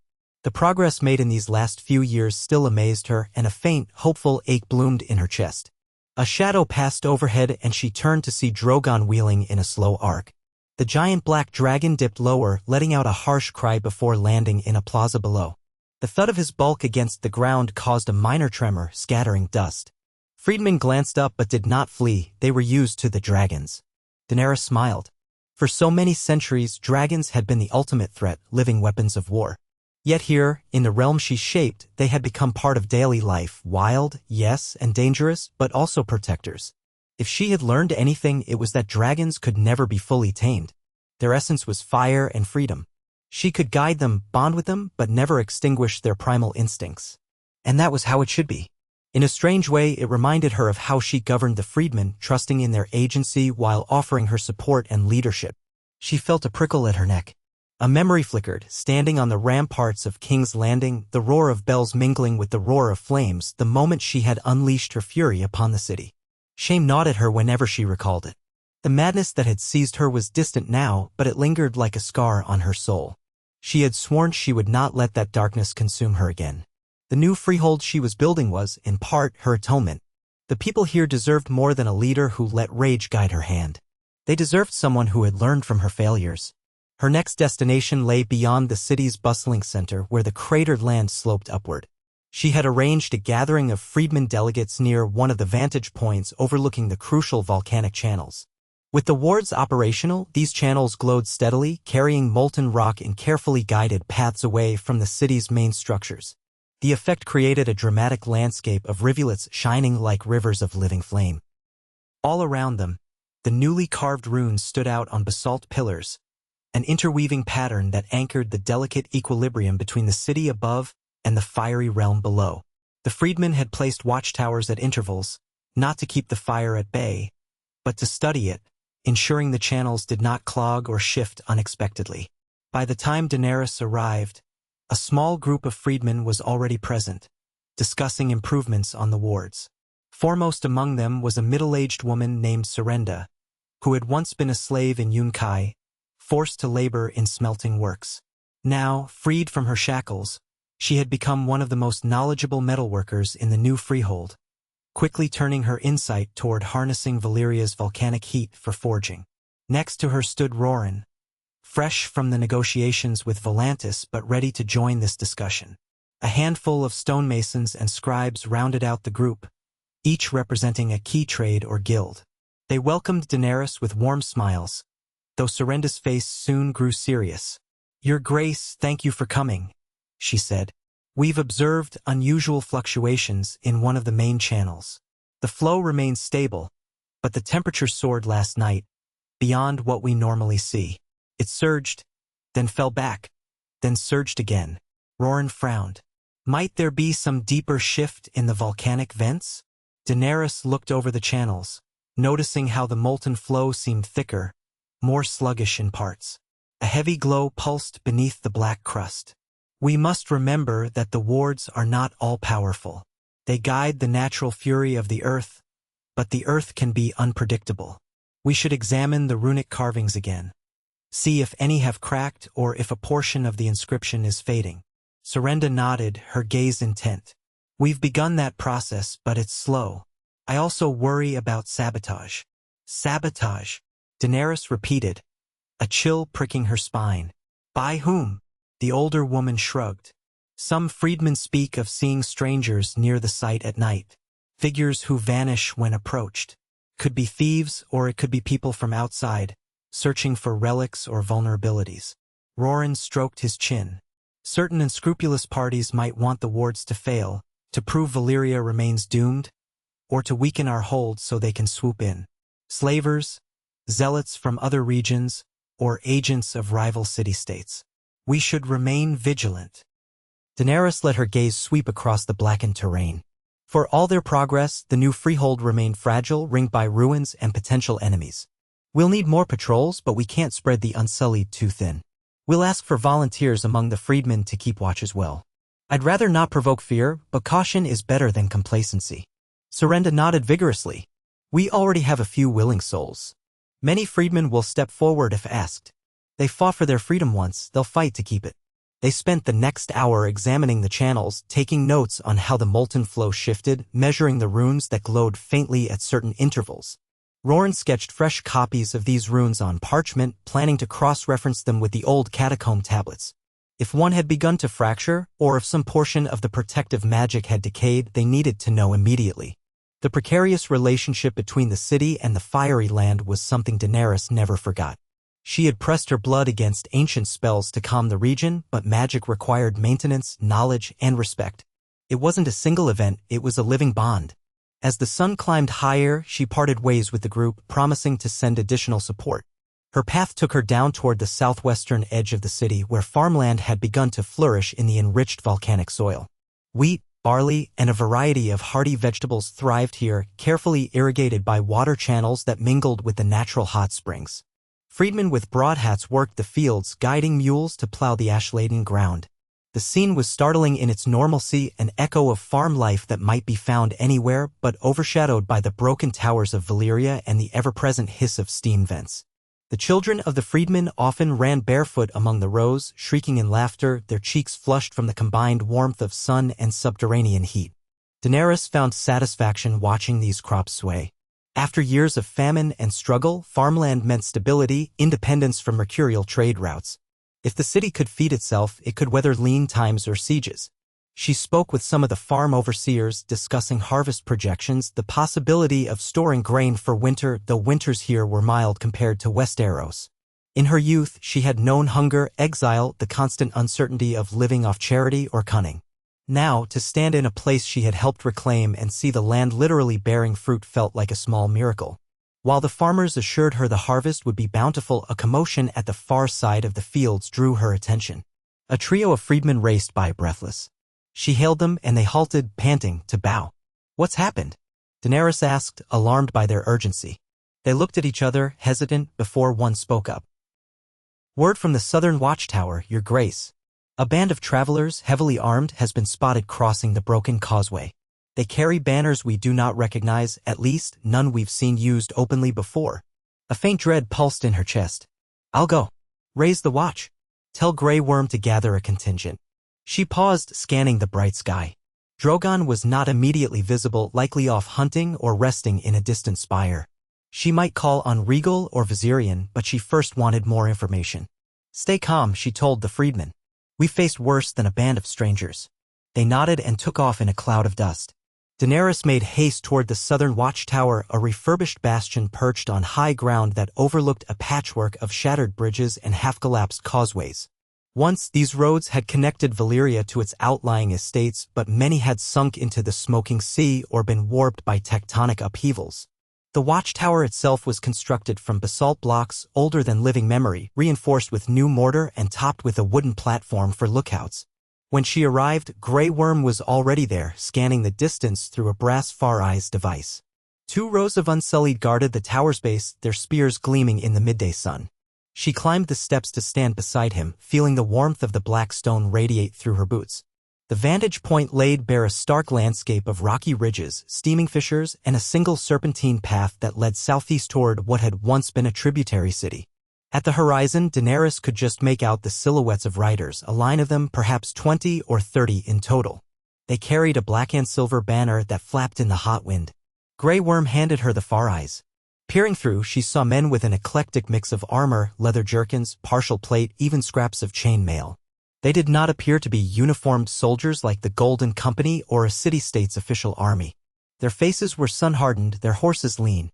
The banner's design was not any she recognized from her dealings in Essos or Westeros. It looked like a stylized demon's skull with horns. Her brow furrowed. They appear to be heading straight for us, Grey Worm said. We could move to intercept. Or wait, see if they mean parley. They have no wagons, no siege weapons, just horses and personal arms. Daenerys lowered the Far Eyes. Let's not provoke a fight if we can avoid it. The new Freehold cannot afford unnecessary bloodshed. I'll approach with a small escort. Stay alert, though. If they show ill intent, we respond swiftly. Grey Worm's expression told her he would prefer a heavier guard, but he nodded. As you command. He signaled 4 Unsullied to accompany them, plus 2 freedmen scouts. They descended the tower and mounted horses of their own, fine beasts acquired from the Dothraki plains, strong-limbed and sure-footed. Daenerys guided her mare onto the causeway, dust rising from the hooves. She felt the scorching breath of fissures to either side, plumes of steam swirling. The old stones were cracked from repeated quakes, making the path uneven, but still navigable. As they rode, the group of strangers closed the distance. Daenerys slowed her mount, ensuring her posture was regal without being overtly threatening. The strangers likewise reined in about 50 paces away. A tense stillness stretched between them. She noticed each of them carried weapons. Some had bows slung across their backs, others swords or axes at their belts. Their lean, weather-worn faces suggested they were used to harsh travel, perhaps mercenaries or bandits. At last, one of them urged his horse forward. He wore a battered steel helm and sported a dense black beard streaked with gray. His deep-set eyes flicked over Daenerys and her escort. Then he swung his right leg over and dismounted slowly, raising both hands to show he did not intend immediate violence. I greet you, travelers, Daenerys said, letting her voice carry. You stand at the border of the new Valyrian Freehold. State your purpose. The man inclined his head, a gesture that might have been a bow in less dire circumstances. I am called Silharo, he said in a rough accent that might once have been Pentoshi. My company and I are wanderers, refugees, you might say, from the deeper south. We've lost homes to raiders, had no place to go. Word reached us that Valyria is rising again, under a queen who freed slaves. Some say she welcomes those who seek honest toil. Daenerys studied his face, gauging sincerity. And you carry that banner because? Silharo cast a glance over his shoulder. We found it in a ruined keep. Thought perhaps it might deter smaller marauders on the road, making us appear more fearsome than we are. We have no true lord or sigil, just trying to survive. She took in his ragged armor, the tired lines under his eyes. The men behind him looked equally worn. One of them clutched a limp arm, bandaged in dirty cloth. Another coughed, a rattling sound. They bore the look of men who had traveled far with little hope. There have been many rumors, then, she said. "We do not hold these lands closed, but we cannot allow armed bands to roam freely." Silharo let out a weary sigh. "We have nowhere else. If you would have us lay down our arms, we will. We ask only for a chance to join your ranks, or simply live in peace within your walls. If not, we'll ride away, though I can't say to where." She scanned the men behind him. They wore expressions of grim desperation. Another time, in another life, she might have suspected a trick. Bandits pretending helplessness to gain entry. But she sensed genuine exhaustion here, the same hopelessness she once saw on the faces of freed slaves who had nowhere to go. Still, she could not gamble the safety of the entire city on a hunch. She glanced at Grey Worm, who stood at her side, vigilant. He was accustomed to dealing with potential threats. "Dismount your men," Daenerys said, her tone firm but not unkind. "Lay down your weapons in a pile there, at the edge of the causeway. You will be searched. If you mean no harm, you can come and present your case to the Freedmen Council. Should they accept you, you may enter. But know that if you have come with treachery in mind, my dragons and my Unsullied will not hesitate to strike." Silharo nodded, relief flickering in his eyes. "I understand." He raised a hand, signaling his men. Slowly, uncertainly, they followed suit, sliding off their saddles and gathering swords, axes, bows. They piled them at a spot indicated by one of the freedmen scouts, well clear of the main path. Daenerys and her escort advanced carefully, checking the men for hidden knives. One did produce a small dagger from his boot, surrendering it sheepishly. Otherwise, they appeared truthful in their submission. Though Grey Worm's expression remained taut with suspicion, Daenerys gave the order for them to be escorted toward the city. Silharo's men led their horses by the reins, looking about warily at the steaming fissures. "They call this place cursed," one of them muttered, and another responded, "Better a cursed land than no land at all." Daenerys heard it and felt a pang. How many times had she been in a position where anything, even certain danger, was preferable to hopelessness? With caution, she led them back to the city's edge. Freedmen in the streets paused to stare, curiosity and tension mingling in their eyes. Armed strangers were not a sight they welcomed. But word spread quickly that these men had laid down their arms and sought only refuge. The Freedmen Council would have to decide how to integrate them, if at all. The new Freehold had accepted others before, former slaves, runaways, those spurned by other cities. The key was ensuring they respected the laws that forbade slavery or exploitation. To that end, Daenerys ordered a brief detention in a safe compound near the southwestern gates. The men would be fed and allowed to rest, but not free to roam until the council hearing. Silharo complied without protest, and she caught the faint spark of gratitude in his expression. By the time she returned to the main thoroughfare, the sun was high overhead, and the city's hustle continued unabated. Smoke drifted from the blacksmith district, and wagons of newly mined or rattled through the stone streets. She dismounted, passing the reins of her mare to a freedman's stable hand. Regal soared overhead, letting out a shrill cry that made a few passers-by flinch before they recognized the greenish-bronze underside of the dragon. Daenerys stroked the horse's neck, her mind whirling with the day's events. Volantene envoys, suspicious fluctuations in the wards, and now a band of wanderers seeking refuge. Each piece was a thread in the vast tapestry of this new freehold, diverse, precarious, and full of possibility. She made her way back to the newly erected council hall, a rectangular building of basalt bricks, refortified arches, and a simple but elegant roof. It stood near the amphitheater where she had once proclaimed the rebirth of Valyria. The Freedmen Council, composed of elected representatives from various trades and neighborhoods, convened here regularly to hammer out governance. It was not a perfect system, arguments broke out, factions formed, but it was a step beyond a single autocrat's rule. Daenerys did not claim an ironclad throne. She chaired the council when needed, guiding them with her voice and the moral authority she had earned. But the freedmen themselves shaped many decisions. Entering the hall, she found a buzz of activity. The morning session must have just concluded, with delegates milling about in clusters. Some recognized her and offered quick bows or words of greeting. She saw a cluster of blacksmiths talking animatedly about forging yields, a group of scribes debating how best to record newly discovered catacomb passages, and a pair of older freedwomen conferring with a younger man who wore the armband signifying stewardship of farmland. It struck her how different these scenes were from the rigid courts she had known in Westeros, where lords in finery whispered alliances or planned betrayals. Here, the freedmen wore simple clothes often stained with the dust or grime of their work, and their conversations were not about lavish feasts or tournaments but about real, tangible concerns: food, shelter, stability, and the forging of a collective future. One of the delegates, a tall, broad-shouldered man named Kezan, broke from the group of blacksmiths and approached her with a respectful nod. "Your Grace, the council was just discussing our readiness for any new arrivals. We did not expect so many so soon. But word spreads fast across Essos, it seems." She inclined her head. "A group arrived just now, armed men seeking asylum. I've detained them pending the council's view. We must decide if we have enough resources to absorb them, and whether they pose a threat." Kezan nodded thoughtfully, rubbing the back of his neck. "We'll convene again this afternoon.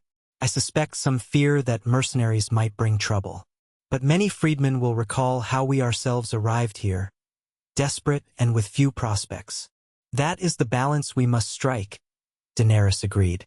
"Show mercy where it's deserved, protect ourselves where it's not. I'll attend the session." She found a seat near the council dais, content to observe the final part of the morning's discussions. Grey Worm took a silent post behind her, while other delegates explained ongoing issues: expansions to the marketplace, labor disputes in the forging quarter, proposals for additional wells or aqueducts. Occasionally, they asked Daenerys' opinion on an urgent matter or inquired about the Valyrian envoys. She answered simply that the envoys were in negotiations and no binding agreements had yet been reached. Her gaze drifted across the room, taking in the freedmen's earnest expressions. Most had no formal training in politics, yet they brought a passion for justice and fairness that she rarely encountered among the highborn of Westeros. It reminded her why she had chosen to share power rather than hoard it. She believed that forging a realm where decisions arose from the people themselves, guided but not crushed by her authority, would yield a more lasting peace. By midday, the council recessed, planning to reconvene in a few hours. Daenerys slipped away, heading for the quiet of the partially restored palace wing where she kept her personal quarters. She felt the weight of the day bearing down: negotiations, city management, unexpected arrivals, and the constant vigilance needed to maintain the wards. It was easy to forget to rest, to let the burdens of leadership consume her. As she entered her quarters, simple rooms with large windows that overlooked the harbor, she found Miss Sari, one of the free women who served as an attendant, setting out fresh water and bread. Miss Sari greeted her warmly, gesturing toward a bowl of fruit, a rare treat from nearby islands that had begun cautiously trading with the new Freehold. "Thank you," Daenerys said, taking a seat on a wooden bench by the window. The cloth cushions felt heavenly after the hectic hours on horseback and in the council hall. She sipped water, the coolness helping clear her mind.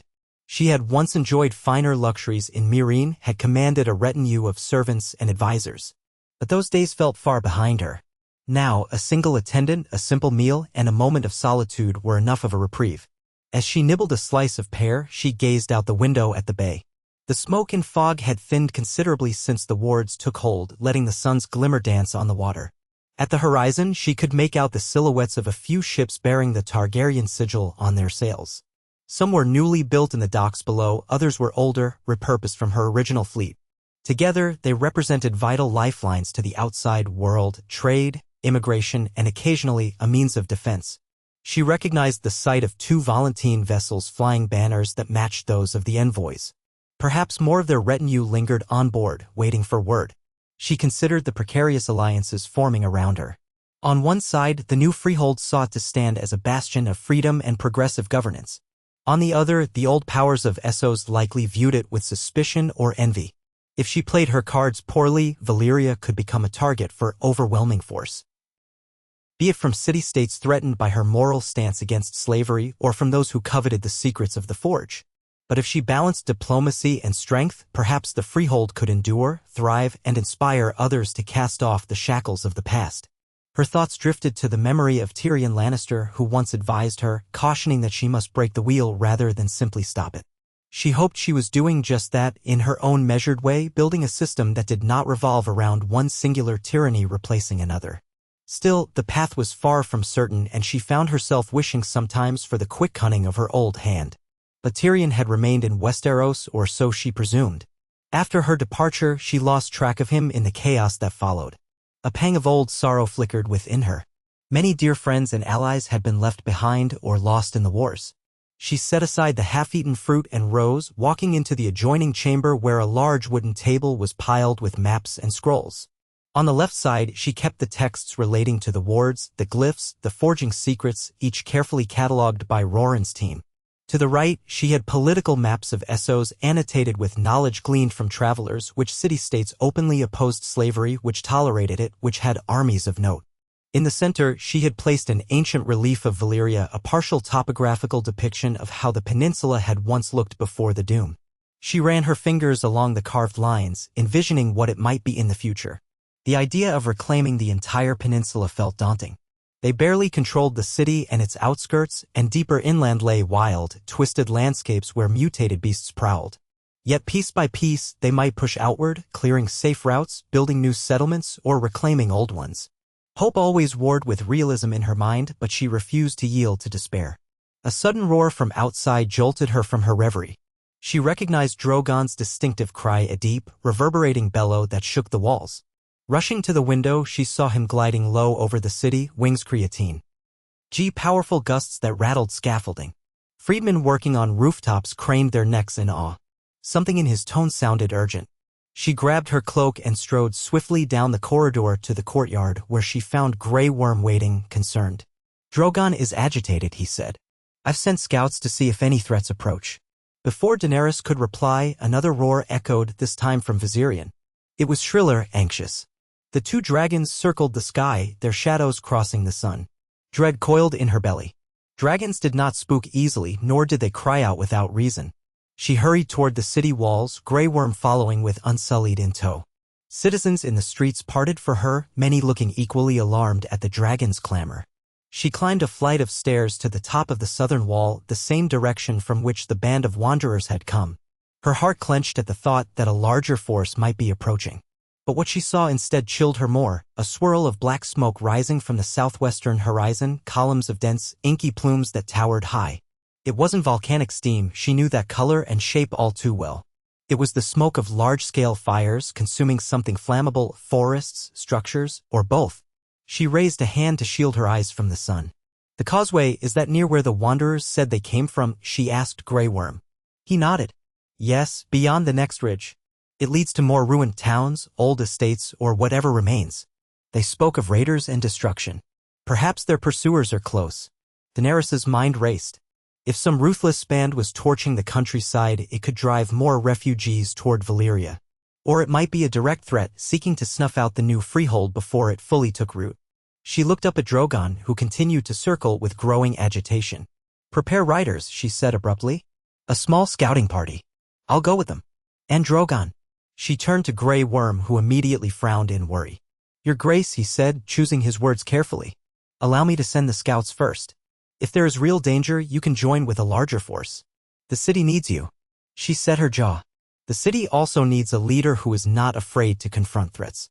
I will not let more innocents be slaughtered or displaced without at least understanding who the aggressors are. Drogon and I will be safer than any scout on horseback." Grey Worm's hesitation was visible, but he relented with a crisp nod. "Very well. I will form a squad of Unsullied to follow. Let us coordinate so you are not alone if you land." She agreed to let them prepare. Within half an hour, Daenerys had donned a light set of armor, a hard leather reinforced with metal plates, a style she favored for flight. She mounted Drogon at the top of a stone ramp that overlooked the city's southern quarter. Freedmen watched with awe and no small amount of apprehension as she climbed onto the massive dragon's back, gripping the ridged straps that had been fashioned to offer some security. Rhaegal and Valyrian circled too, but she signaled them to remain for now. Drogon's size gave her the advantage of speed and intimidation. The other two, while formidable, she preferred to keep close in case a second threat emerged. With a thunderous beat of wings, Drogon leapt skyward, the wind generated by his passage rippling through the city's banners. Daenerys felt the familiar surge of exhilaration mixed with that ever-present undercurrent of caution. From this height, Valyria looked both grand and small, a mosaic of rebuilding. Past the city walls, the land sloped into ragged ridges. Smoke smeared the sky to the southwest. She guided Drogon in that direction, leaning forward so the sinuous muscles of his neck pressed against her legs. Heat radiated from his scales and the smell of sulfur clung to the air. She narrowed her eyes against the rushing wind. As they approached the source of the smoke, she saw signs of devastation, swaths of forest or brush reduced to smoldering ash, scattered ruins of what might have been small settlements or outlying farmsteads. Some older structures, reminiscent of Valyrian outposts, lay collapsed, their black basalt walls partially toppled. The sun hung low in the sky, casting the entire scene in a grim red glow. Drogon roared again, reflecting her own surge of anger at the sight of wanton destruction. Daenerys scanned for any sign of who or what caused this. She spotted movement, a column of riders snaking through the charred remnants, near a cluster of ravaged huts. Leading them was a banner of dark red, with a jagged shape that might have been a lion's skull, or perhaps some other twisted symbol. Their numbers were difficult to count from the swirling smoke, but they moved with purpose, reining in at intervals to torch more structures or rummage through the debris. The stench of burning wood and scorched earth singed Daenerys' nostrils even at this altitude. One figure at the head of the column seemed larger than the rest, clad in steel plate polished to a black sheen. Something about his posture suggested a brutal confidence. A second glance revealed wagons trailing behind, driven by men in rough attire. She glimpsed what looked like chained figures, captives. Fury flared in her chest. Slavers or raiders capturing survivors to sell as slaves elsewhere. She had sworn that no more chains would bind the free folk of Essos if she could help it. And they were scarcely a day's ride from her city. Gripping the reins, she signaled Drogon into a sharp dive. The dragon responded with a shriek, plunging through the air. The riders below clearly heard the thunder of his wings because they began to scramble, some spurring their horses in panic, others raising bows. Daenerys clenched her thighs against Drogon's flanks. A part of her recalled the devastation she had once unleashed upon King's Landing, how easily the line between righteous wrath and unbridled destruction could blur. She forced herself to focus, rescue captives, halt the raiders, but do not slaughter indiscriminately. Arrows whistled through the air. Drogon banked, his scales deflecting most of them harmlessly. One arrow found a weak spot near the edge of a wing, but it didn't pierce deeply. Furious, Drogon unleashed a jet of flame that ignited a patch of ground, forcing the riders to scatter. Their leader bellowed curses in a language Daenerys didn't recognize. He gestured for a group of men armed with crossbows to spread out. Daenerys looked for a place to land, some vantage from which she could confront them. The wagons with captives were at the rear, surrounded by a handful of guards. She spotted a rocky outcropping that rose above the scorched plain and guided Drogon there, letting him perch with a roar that sent loose stones cascading down the slope. She stood in the saddle, calling out in a voice amplified by adrenaline, "Stop, in the name of Daenerys Stormborn, Mother of Dragons. You tread on lands protected by the new Valyrian Freehold. Lay down your arms and free your captives." Her words met with a swirl of confusion. Some of the riders struggled with their rearing horses, the animals spooked by Drogon's presence. Others shot glances at their leader, who barked commands. A volley of crossbow bolts whined in Drogon's direction, but from this vantage, Daenerys and the dragon were partially shielded behind the rocks. She felt Drogon's wrath rise as he exhaled black smoke. She could almost feel him itching to take flight again and bathe the raiders in fire. But she fought to keep a rein on that destructive urge. The leader, apparently frustrated, roared something Daenerys couldn't decipher.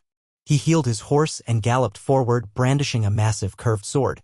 His men mustered their courage, some forming a loose line to guard the wagons, others fanning out to flank Daenerys' position. She breathed sharply. Grey Worm and the Unsullied were still minutes behind. She was outnumbered, though not outmatched, given Drogon's might. For a flicker of a second, she debated waiting, but every moment lost might mean the captives suffered. She had to act. She slid down from Drogon's back, one hand on the rigging, landing on the slope with knees bent. Drogon crouched protectively, growling. Archers fired more arrows, some clattering harmlessly off the basalt. Daenerys advanced, shouting, "Free them now or face Dragonfire." The leader's response was a guttural laugh. He dismounted, pointing his sword at her. Up close, she saw the burn scars on his shaved head, the feral light in his dark eyes. His plate armor was etched with grotesque designs, demon faces, and twisted runes. He sneered in challenge.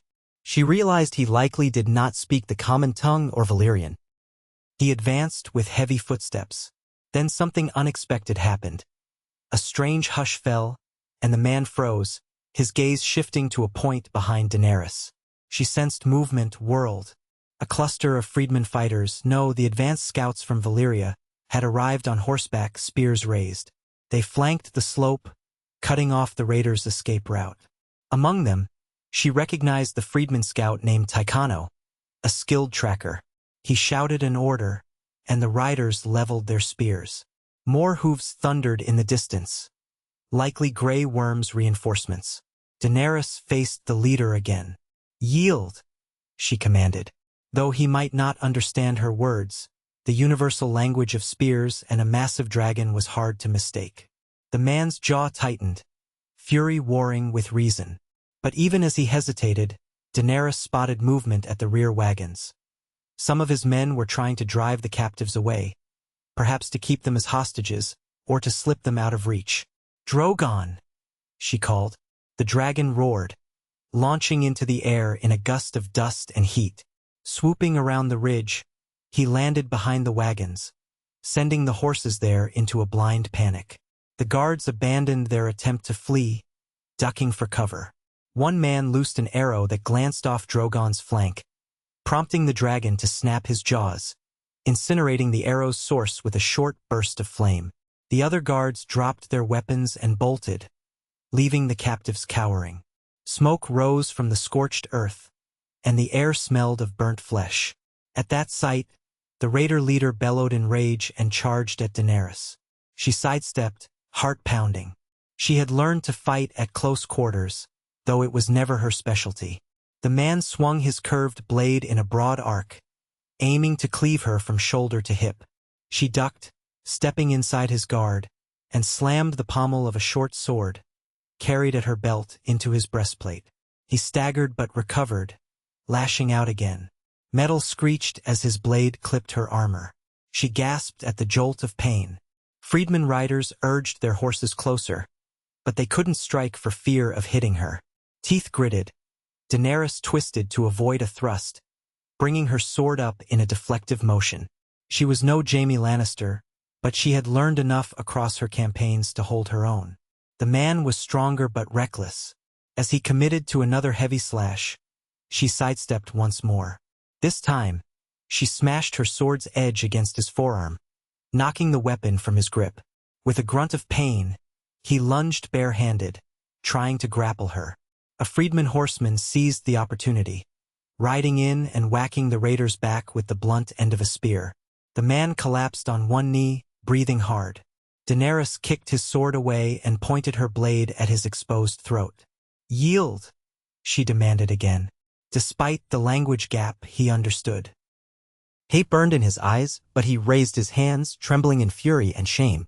By now, Grey Worm and a squad of Unsullied arrived, swiftly corralling the remaining raiders. Seeing their leader disarmed and outnumbered, most threw down their weapons, though a few tried to flee, only to be cornered by freedmen riders or threatened by Drogon's presence. The wagons of captives were freed, the shackles broken. Daenerys saw children among them, as well as older folk too weary to stand. She felt a surge of anger at how close they had come to being lost to the slave trade or some cruel fate. Freedmen medics rushed to tend to those wounded. The whole area became a swirl of activity, dust, and the stench of death from the few unlucky raiders who had been burned or trampled in the chaos. Daenerys' side stung where the blade had grazed her, but she stood tall. With the raider leader forced onto his knees, she addressed him. "No one else here needs to die," she said, though she doubted he understood. She nodded at one of the freedmen who spoke a half-dozen tongues.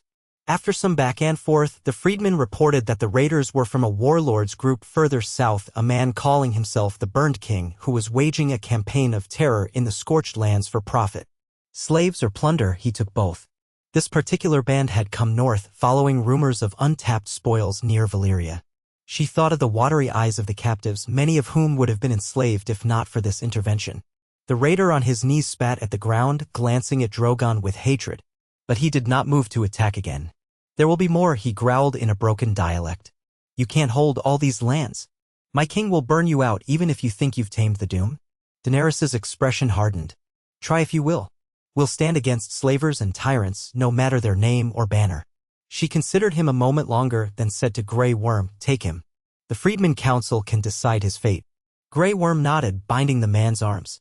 The rest of the surviving raiders were likewise bound and placed under guard. The freed captives gazed at Daenerys with a mixture of awe and disbelief. Some sank to their knees, whispering thanks, calling her Mysa or Mother. She felt the old pang of responsibility, knowing that each life saved was now part of the new Freehold's burden as well. Their relief soon gave way to fear and confusion. Where would they go? How would they survive in these ruined lands? She resolved to bring them into Valyria to give them shelter and a chance to rebuild. As the sun dipped lower, she supervised the final securing of the raiders and offered words of comfort to the freed captives. The freedmen scouts distributed water and simple rations. Smoke still rose in columns from the charred terrain around them, a testament to the brutality inflicted here. She guided Drogon to the wagons, letting him sniff the remains of what was once used to transport the chained captives. A flick of his tail scattered glowing embers across the blackened ground. She could feel his simmering aggression, the leftover heat of battle. Gently, she pressed a hand to his scales, murmuring to calm him. Once she might have unleashed all his fury the moment arrows were fired. But now she strove for measured strength. The day was one without wholesale slaughter. As darkness fell, torches and lanterns flickered among the freedmen and unsullied. They assembled the rescued folk, gathering the wounded for treatment. Grey Worm posted guards around the perimeter, well aware that more raiders could lurk nearby. Daenerys walked the camp, exhaustion tugging at her limbs, but she refused to rest until she was sure everything was in order. Here and there, freedmen offered her respectful nods or hushed words of gratitude. She paused to kneel by a child who clutched a crude wooden doll. The child stared at Daenerys with wide, frightened eyes. A bruise darkened the side of her face. Daenerys gently touched her hair, whispered soothing nonsense. The girl did not speak, only stared, trembling. Anger sparked again in Daenerys's heart for what these bandits had done. Eventually, a freedman medic approached. Let me tend to your wound, your grace. Daenerys had nearly forgotten the slash at her side. She permitted the medic to clean and bind it, wincing at the sting of antiseptic salve. In the flicker of torchlight, the wound looked superficial, painful, but not crippling. She thought of how many times she had faced mortal danger and survived, from the Red Waste to Karth to the long night in Westeros. Yet each time she was reminded of her mortality and the responsibility that came with being a leader. A single mistake could cost her life and unravel all she'd built. She swallowed, focusing on the next steps. They would return to Valyria at dawn with the captives and the prisoners. She'd mobilize scouts to track the so-called Burned King further south, assess whether his threat was real or mere bluster. And she would coordinate with the Freedmen Council on how best to integrate this new group of refugees. In the small hours of the night, she lay beside Drogon on the outskirts of the makeshift camp. The dragon's bulk radiated warmth, offsetting the chill that crept over the scorched ground. The freedmen's tents formed a protective ring, guard posts set at intervals. Now and then she heard the low murmur of conversation, the crackle of dying fires, and the faint whimper of traumatized survivors. Sleep came fitfully. She dreamed of roiling fire, of half-remembered voices chanting in ancient Valyrian. She saw fleeting images of the old empire at its zenith and then a swirling darkness like a black hole devouring everything. She stirred, pressing her cheek against Drogon's side, drawing comfort from his presence. At the first hint of dawn, the camp roused. Grey Worm marshaled the unsullied, freedmen riders set about dismantling the temporary shelters, and the rescued folk huddled in small groups, uncertain of what the future held. With the captured raiders bound and under heavy guard, the procession set off slowly toward Valyria. Daenerys rode Drogon overhead, scanning for any sign of pursuit. The sun rose over an ashen landscape, revealing a stark contrast. Behind them lay desolation. Ahead, the silhouette of half-reborn spires and walls. Approaching the city from the air, she could see freedmen on the walls, arms upraised, watching the long column approach. Rumor had likely spread through the night that a skirmish had occurred. She spotted Rhaegal perched on a tower, flaring his wings and emitting a cry of greeting. The combined might of two dragons would discourage any lurking threat. By midday, the column had crossed the causeway and entered the city gates, ushering the rescued captives into a secure courtyard where they could rest. Medical stations, hastily prepared, awaited them. Daenerys dismounted in the courtyard, ignoring the flare of pain in her side. Freedmen delegations rushed to help the new arrivals, offering bowls of stew, bread, water, and blankets. She directed the Unsullied to escort the prisoners, several of whom bore resentful glares, into separate holding cells within the old fortress district. She did not relish cruelty, but they would answer for their crimes before the Freedmen Council. Slavers and raiders had no place in her domain, though what punishment the council would impose, she could not yet predict. The city had no tradition of beheadings or public crucifixions, though in the old days she might have been tempted by harsh penalties. Now she struggled for a more measured brand of justice, one that neither condoned violence nor let monsters walk free. As she moved through the courtyard, helping direct new arrivals, she came face to face with Silharo, the wanderer from the previous day. He and his men had been released from the holding compound that morning, pending council approval. They stood on the sidelines, eyes wide at the spectacle. Freedmen rushed past with litters and supplies, Unsullied barked orders, the rescued captives wept or clung to each other. Silharo gave Daenerys a respectful dip of his head. "So it is true," he said quietly. "You really do protect the weak here." Daenerys managed a tight smile, wiping sweat from her brow. "We do our best. We can't promise paradise, only a fair chance." Her gaze flicked to the half-ruined city around them. "The question remains, can you and your men follow our laws, help build rather than destroy?" He nodded gravely. "We will try. There's nowhere else for us. We only ask for a piece of land or a place to work." "You'll have to go before the council," she said, "but I suspect they'll allow it, given the help you showed in capturing those raiders. Some freedmen saw your men assisting with the wounded. That counts in your favor." He looked relieved. "Thank you, Your Grace." Then, lowering his voice, he added, "If we are to stand guard against threats like these raiders, we'll need arms eventually. But we'll abide by your rules, submit to your command." She saw a glimmer of sincerity in his eyes, tempered by desperation. "We'll work something out. No private armies, no unvetted militias. If you serve the city as a whole." "Understood." Silharo placed a hand over his heart. "Understood. We came seeking hope, not conquest." She nodded, stepping away to deal with another matter. The day passed in a blur of organization, meeting with freedmen delegates about the new arrivals, hearing the initial testimony from the captured raider leader who refused to cooperate, and ensuring that the rescued folk had food, shelter, and medical care. Many had lost family, homes, and possessions. Some stared blankly at the basalt walls, too numb to even weep. Daenerys moved among them, offering what comfort she could, reminding them that they were free now. Yet she knew from experience that freedom alone did not heal all wounds. By evening, the Freedmen Council assembled again. The hall was crowded with delegates, some outraged by the raiders' cruelty, others anxious about rumors of the burned king. More refugees would likely follow. Could the city handle a massive influx of desperate people? Did the wards provide enough farmland for everyone? The council debated passionately. In the end, they voted to welcome the new arrivals under strict guidelines, distributing them among different quarters so as not to overwhelm any single district. They also approved a plan for volunteer militias to form under the city's direct oversight to patrol the outskirts and watch for more threats. Silharo and his men, if they passed background checks by freedmen investigators, could be among the first to join. It was a sign of cautious trust. As for the raider prisoners, the council determined they should be tried for their crimes, with punishments ranging from forced labor to exile. Daenerys weighed in sparingly, acknowledging that while she wanted to see justice done, the new Freehold had to stand by its emerging laws and procedures. Lynchings or summary executions would undermine everything they were building. The freedmen decided to hold formal hearings once translations could be arranged for the raider leader. Daenerys could see some delegates chafing at the time it would take, but it was necessary to do things properly. Late that night, she returned to her quarters, exhausted beyond measure. Miss Sari greeted her with a basin of water and some bandages for her wound, along with a simple meal of flatbread and vegetables. Daenerys thanked her quietly and sank onto the bench, letting Miss Sari carefully unwrap the old dressing. The laceration was deeper than she'd first thought, though it wasn't life-threatening. Miss Sari dabbed it with fresh salve, her gentle hands a welcome mercy. Outside, she could hear distant murmurs, the city never fully sleeping. She pictured the ward-carved runes beneath Valyria, glowing faintly in the blackness, stabilizing the land even as chaos loomed beyond its borders. She wondered if these wards could protect not just from volcanoes but from the two-legged threats that roamed Essos.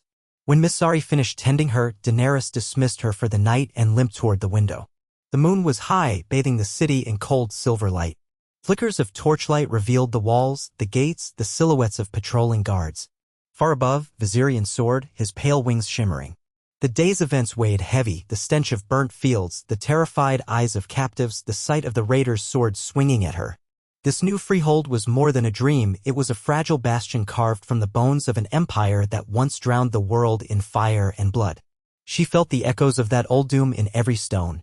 She whispered into the silence, "I will not let it fall." It was a promise to herself, to the freedmen, to all who had suffered under tyranny. She wondered if the ancient ghosts of Valyria mocked her ambition or watched with cautious approval. Perhaps the city's soul was too ancient for simple judgments.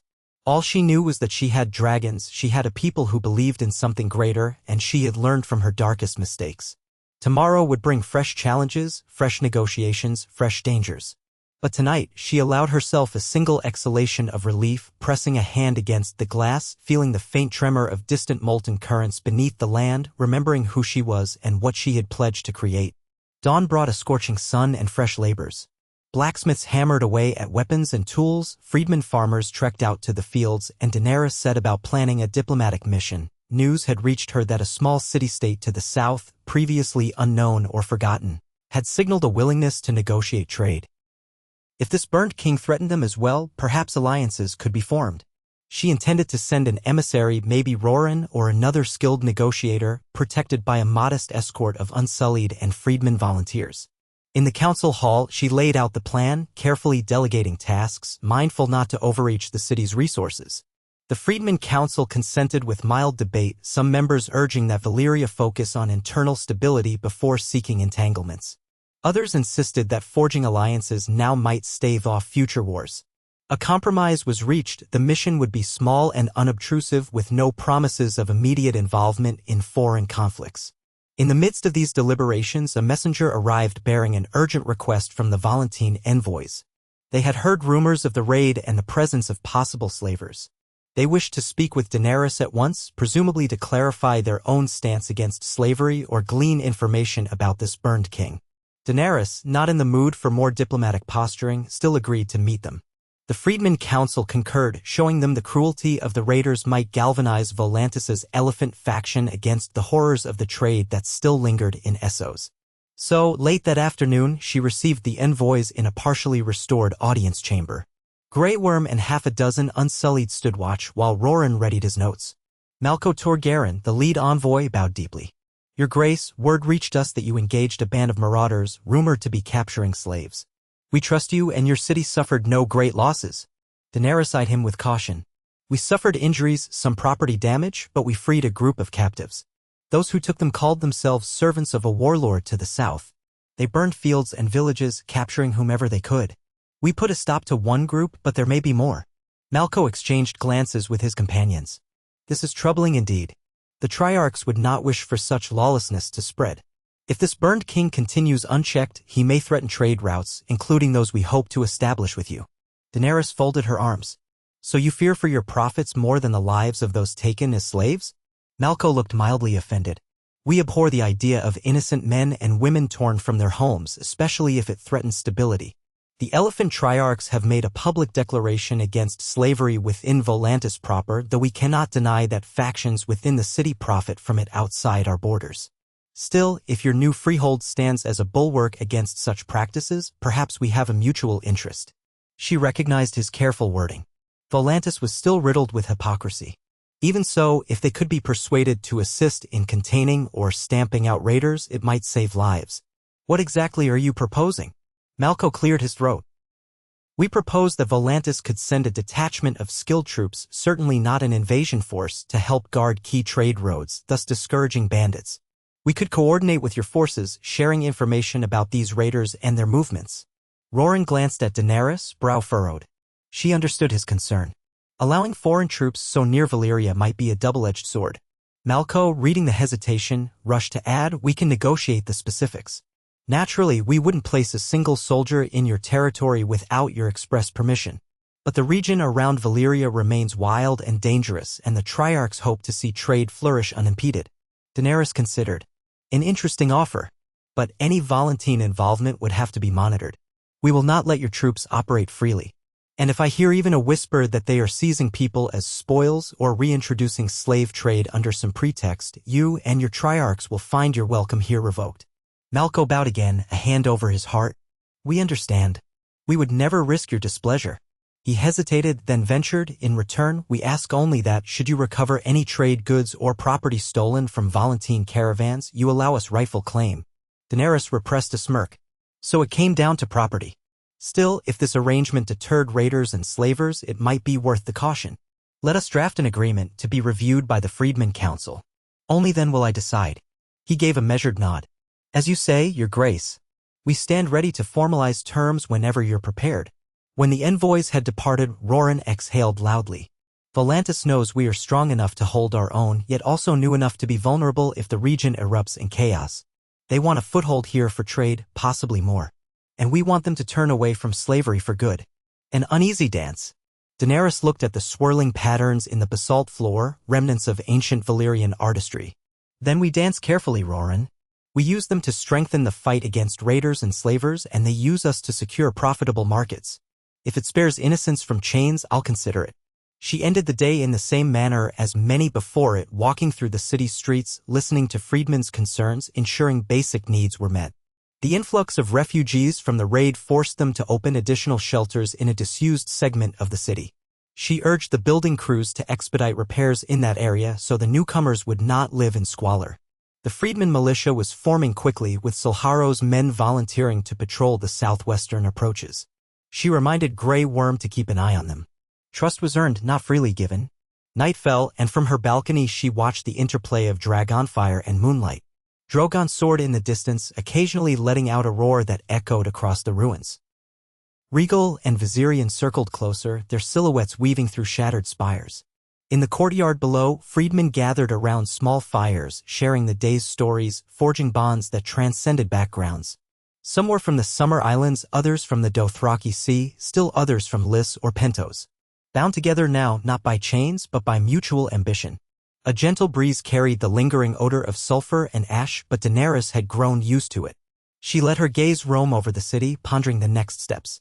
The wards, the forging of alliances, the defense against threats like the Burned King, each demanded attention. And beyond all that, she still dreamed of expanding the new Freehold, reclaiming more of the peninsula, discovering what secrets the catacombs still held. She thought of the forging secrets that might lead to true Valyrian steel, the wonders that might be used to defend freedom rather than enforce tyranny. Slowly, piece by piece, the city was transforming from a haunted ruin into a beacon. She turned from the balcony and began drafting letters, instructions to be read at the next council session, the terms proposed by Volantis, the resources needed for the new refugees, the scouting parties to be dispatched south. She included a note on rotating guard shifts for the wards, ensuring no saboteurs lurked. The nib of her quill scratched across parchment far into the night, her candle burning low. Occasionally, she glanced toward a chunk of obsidian that sat on the table, a fragment from the old empire etched with faint runes. It symbolized both power and the burden of ancient mistakes. She steeled herself with the reminder that she had been a breaker of chains. She would not let new ones form under her watch.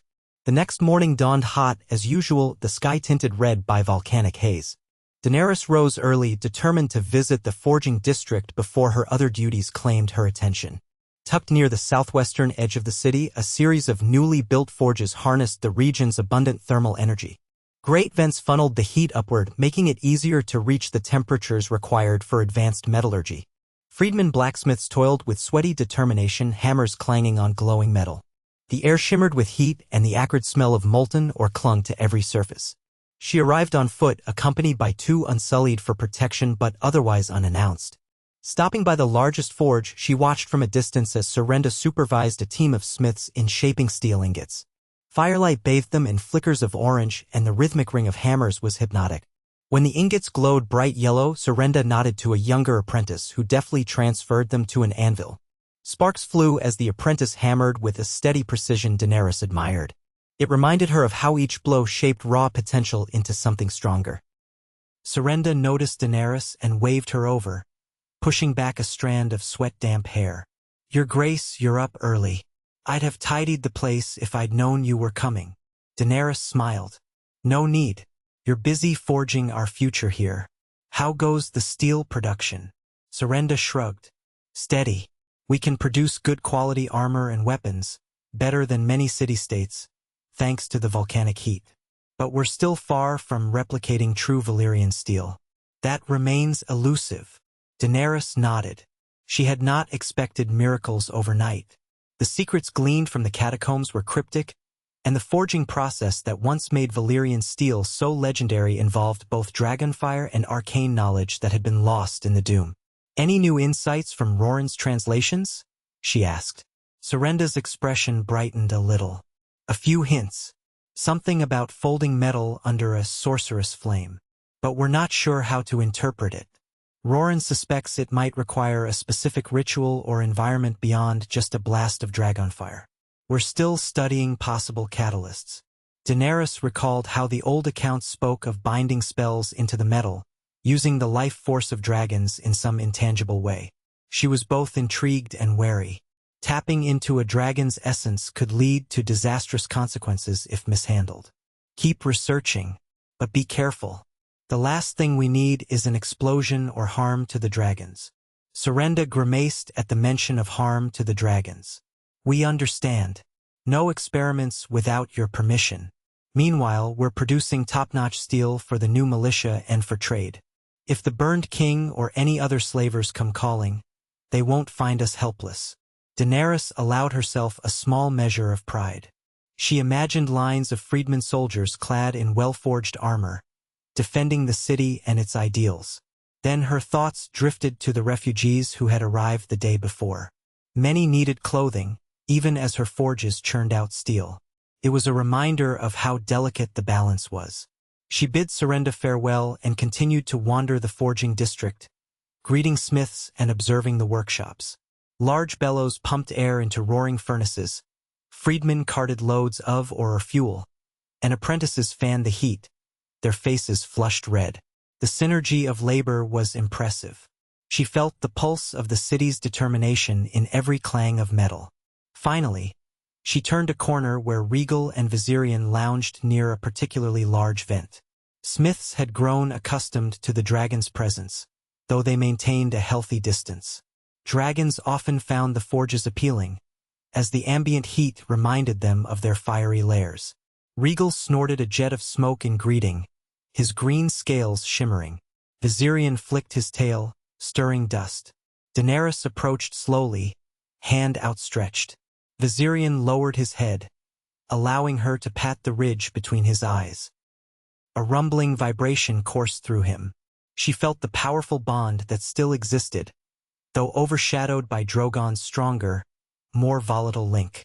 She whispered a soft greeting in Valyrian. The dragon huffed a warm breath that smelled faintly of sulfur. During these quiet moments, she remembered the awe she'd felt when her 3 dragons were newly hatched. They had seemed so small then, frail creatures in a hostile world. She had fought relentlessly to keep them alive. Now they dwarfed most structures and commanded respect with a single roar. Perhaps the new Freehold was growing in parallel, forging its own resilience. She closed her eyes briefly, letting the waves of heat wash over her. Then, with a final pat to Valyrian's scales, she stepped away to resume her duties. Returning to the city's core, she found that a small crowd had gathered near the central plaza. Freedmen of various ages clustered around a raised platform. Some of them were brandishing parchments or shouting. Concerned, Daenerys quickened her pace. Grey Worm, stationed at the perimeter, spotted her and beckoned her forward. "Your Grace, the freedmen have organized a formal hearing for the raider leader, as the council requested. But tensions are high." She moved through the throng, reaching the front. The raised platform was flanked by a row of freedmen armed with spears, makeshift bailiffs of sorts. The raider leader stood in chains, glowering, while the freedman council delegate, an older man named Ilhandro, tried to keep order. A translator repeated the charges in the raider's dialect, though the prisoner spat on the ground. Freedmen in the crowd shouted accusations, demanding punishment. Some had lost kin in similar raids. Others worried that leniency would embolden more attacks. Daenerys climbed onto the platform, offering a calming gesture to the crowd. "Let the council do its work," she said, her voice clear. We must show that justice, not vengeance, rules Valyria now. Alejandro nodded gratefully and addressed the prisoner through the translator. You stand accused of murder, enslavement, and raiding. This city forbids such acts. Do you deny these charges? The raider sneered, rattling his chains. Through the translator, he snarled, I follow the burned king's will. Your city of ash will fall. We take what we want by fire. So has it always been, so it shall be. Angry mutters rippled through the crowd. Alejandro lifted his voice over the growing din. If you have no defense, the council will declare you guilty. The question is your sentence. Again, shouts erupted, some calling for death, others for labor, a few uncertain. The freedmen had not yet hammered out a consistent code for crimes of this magnitude. Daenerys remembered how in Meereen she had once dealt severely with the sons of the Harpy. But this was not Meereen, and she was not the woman she once was. Grey Worm leaned in. The crowd wants blood. Many freedmen here lost everything to raiders before they came to Valyria. This man's defiance only fuels their rage. Daenerys gazed at the raider. He stared back with hollow hate. If she executed him, it might quell the crowd's thirst for vengeance. But would that truly establish the rule of law? Her mind flicked to the night she had executed Randall and Dickon Tarley, how that choice had haunted her. She turned to the council members assembled. Is there a proposal? Alejandro cleared his throat, glancing at his fellow councilors. We've debated. Many want him put to death. Some suggest he be banished, though that might allow him to rejoin his warlord. Others say forced labor until he repays the lives he destroyed. But how can one man repay so many deaths? The raider spat on the platform as if making the decision for them. Kill me or let me go. I fear nothing. His tone, even in translation, dripped with contempt. The tension in the plaza mounted. Freedmen jostled, some raising fists and chanting for execution. Others, especially those with children present, looked uneasy. Daenerys raised both hands, calling for silence. We are not slavers, she announced. We do not claim a life for labor. We do not feed the cycle of brutality that once defined these lands. She paused, noting how the crowd hushed to hear her next words. But we cannot let him walk free to kill or enslave again. She turned to Alejandro. The council decides punishment. I will offer my perspective. Let him be imprisoned and put to constructive work under guard, repairing roads, forging stone, so he cannot harm others. We set a term of years for this punishment or until such time as he no longer poses a threat. If he resists or tries to escape, the penalty will be increased. Murmurs spread. It was a middle path, neither a quick execution nor a naive release. Some freedmen in the crowd looked dissatisfied, others relieved that at least it was not a reversion to the harsh violence of the old ways. Alejandro conferred with fellow councilors. We concur, he announced, half to her, half to the crowd. He shall remain under guard, compelled to labor for the good of the city. If he attempts to harm any freedman or flee, he will face a harsher sentence. The translator relayed this to the raider, who bared his teeth in a snarl. Chain me if you will. I have no fear of your city of worms. He was dragged away by freedmen guards, disappearing into the shadows beyond the platform. The crowd gradually dispersed, some grumbling, others accepting. Daenerys breathed a silent sigh. This was not a perfect resolution, she knew he might never reform. But at least they had established a semblance of due process, reinforcing that the new Freehold would not stoop to mob justice. She stepped down from the platform, feeling the eyes of many freedmen upon her. Some looked uncertain, but none openly challenged her or the council's authority. Grey Worm quietly commended her, though she sensed he, too, might have preferred a cleaner, if bloodier, solution.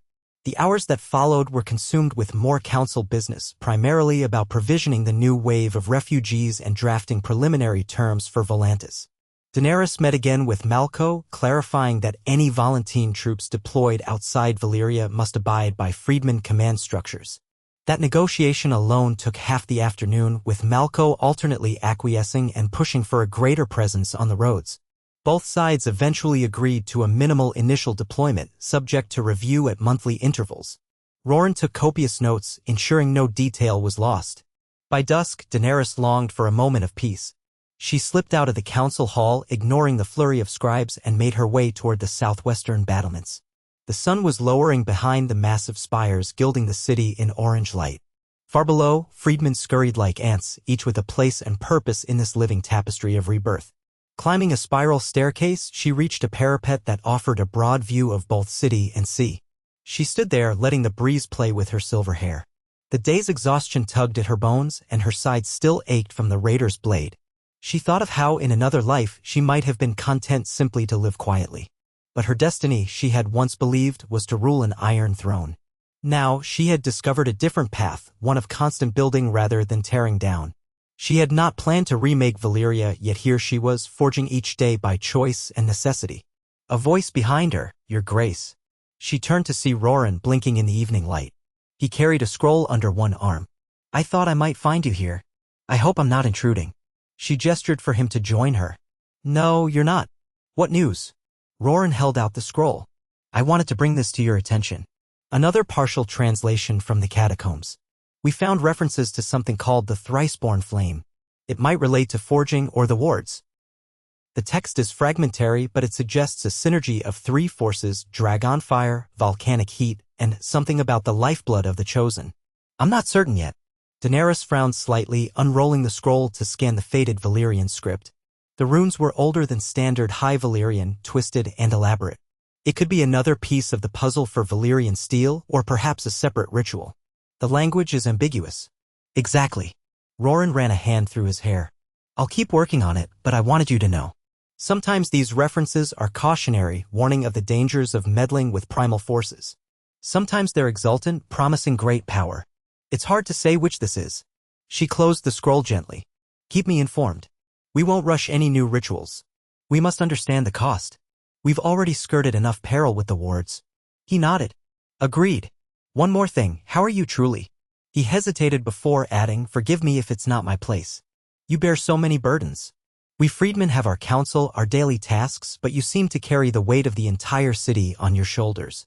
She gave a faint smile, touched by his concern. "I'm well enough, Roran.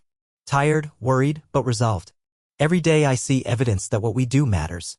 Children who smile because they have food, refugees who find shelter, blacksmiths forging tools instead of shackles. That keeps me going." He bowed. "Then I'll leave you to your thoughts. If you need a friend as well as a scribe, I am here." She watched him depart, then turned back to the cityscape. The last rays of sunlight bled away, leaving a twilight hush. Stars began to emerge through the drifting haze, and a crescent moon hung over the horizon. A shape soared overhead, Drogon silhouetted against the sky, watchful. She felt a quiet sense of unity with the dragon, with the city, with the promise of transformation. For too long, Valyria had been synonymous with doom, a byword for cataclysm. Now it harbored fresh hope. Flames still danced in its depths, but they were harnessed to forge a future, not to annihilate one. Tomorrow would come with fresh trials, more talks with Volantis, the looming threat of the burned king, the demands of the freedmen. But for this moment, Daenerys let herself breathe. She placed a hand on the basalt merlin, feeling the city's pulse in her own heartbeat. The new Freehold was fragile, incomplete, and yet astonishingly alive, a testament to the stubborn will of a people who refused to let fear or history dictate their fate. A gust of wind stirred her cloak. She narrowed her eyes at the shining waters beyond the harbor, recalling the prophecies and portents she had once heard in Karth, the illusions in the House of the Undying that had led her astray and then guided her true. Perhaps, in this land of ancient ghosts, she was forging a prophecy of her own, that from ashes a better world might rise. She whispered into the gathering dark, a promise that was both vow and prayer: "Let this time be different. Let us be worthy of the fire we wield." Far below, in the labyrinth of streets, freedmen and dragons coexisted under the tapestry of stars and swirling volcanic embers. The ghostly ruins stood guard over each step of progress, offering both a warning and a benediction. And Daenerys, last of House Targaryen, mother of dragons and now mother of a new Valyria, remained at the heart of it, no longer seeking to break the world, but to heal it. If the days ahead held more challenges than she could count, she would face them as she always had, with unyielding resolve and the fire of hope burning bright in her soul.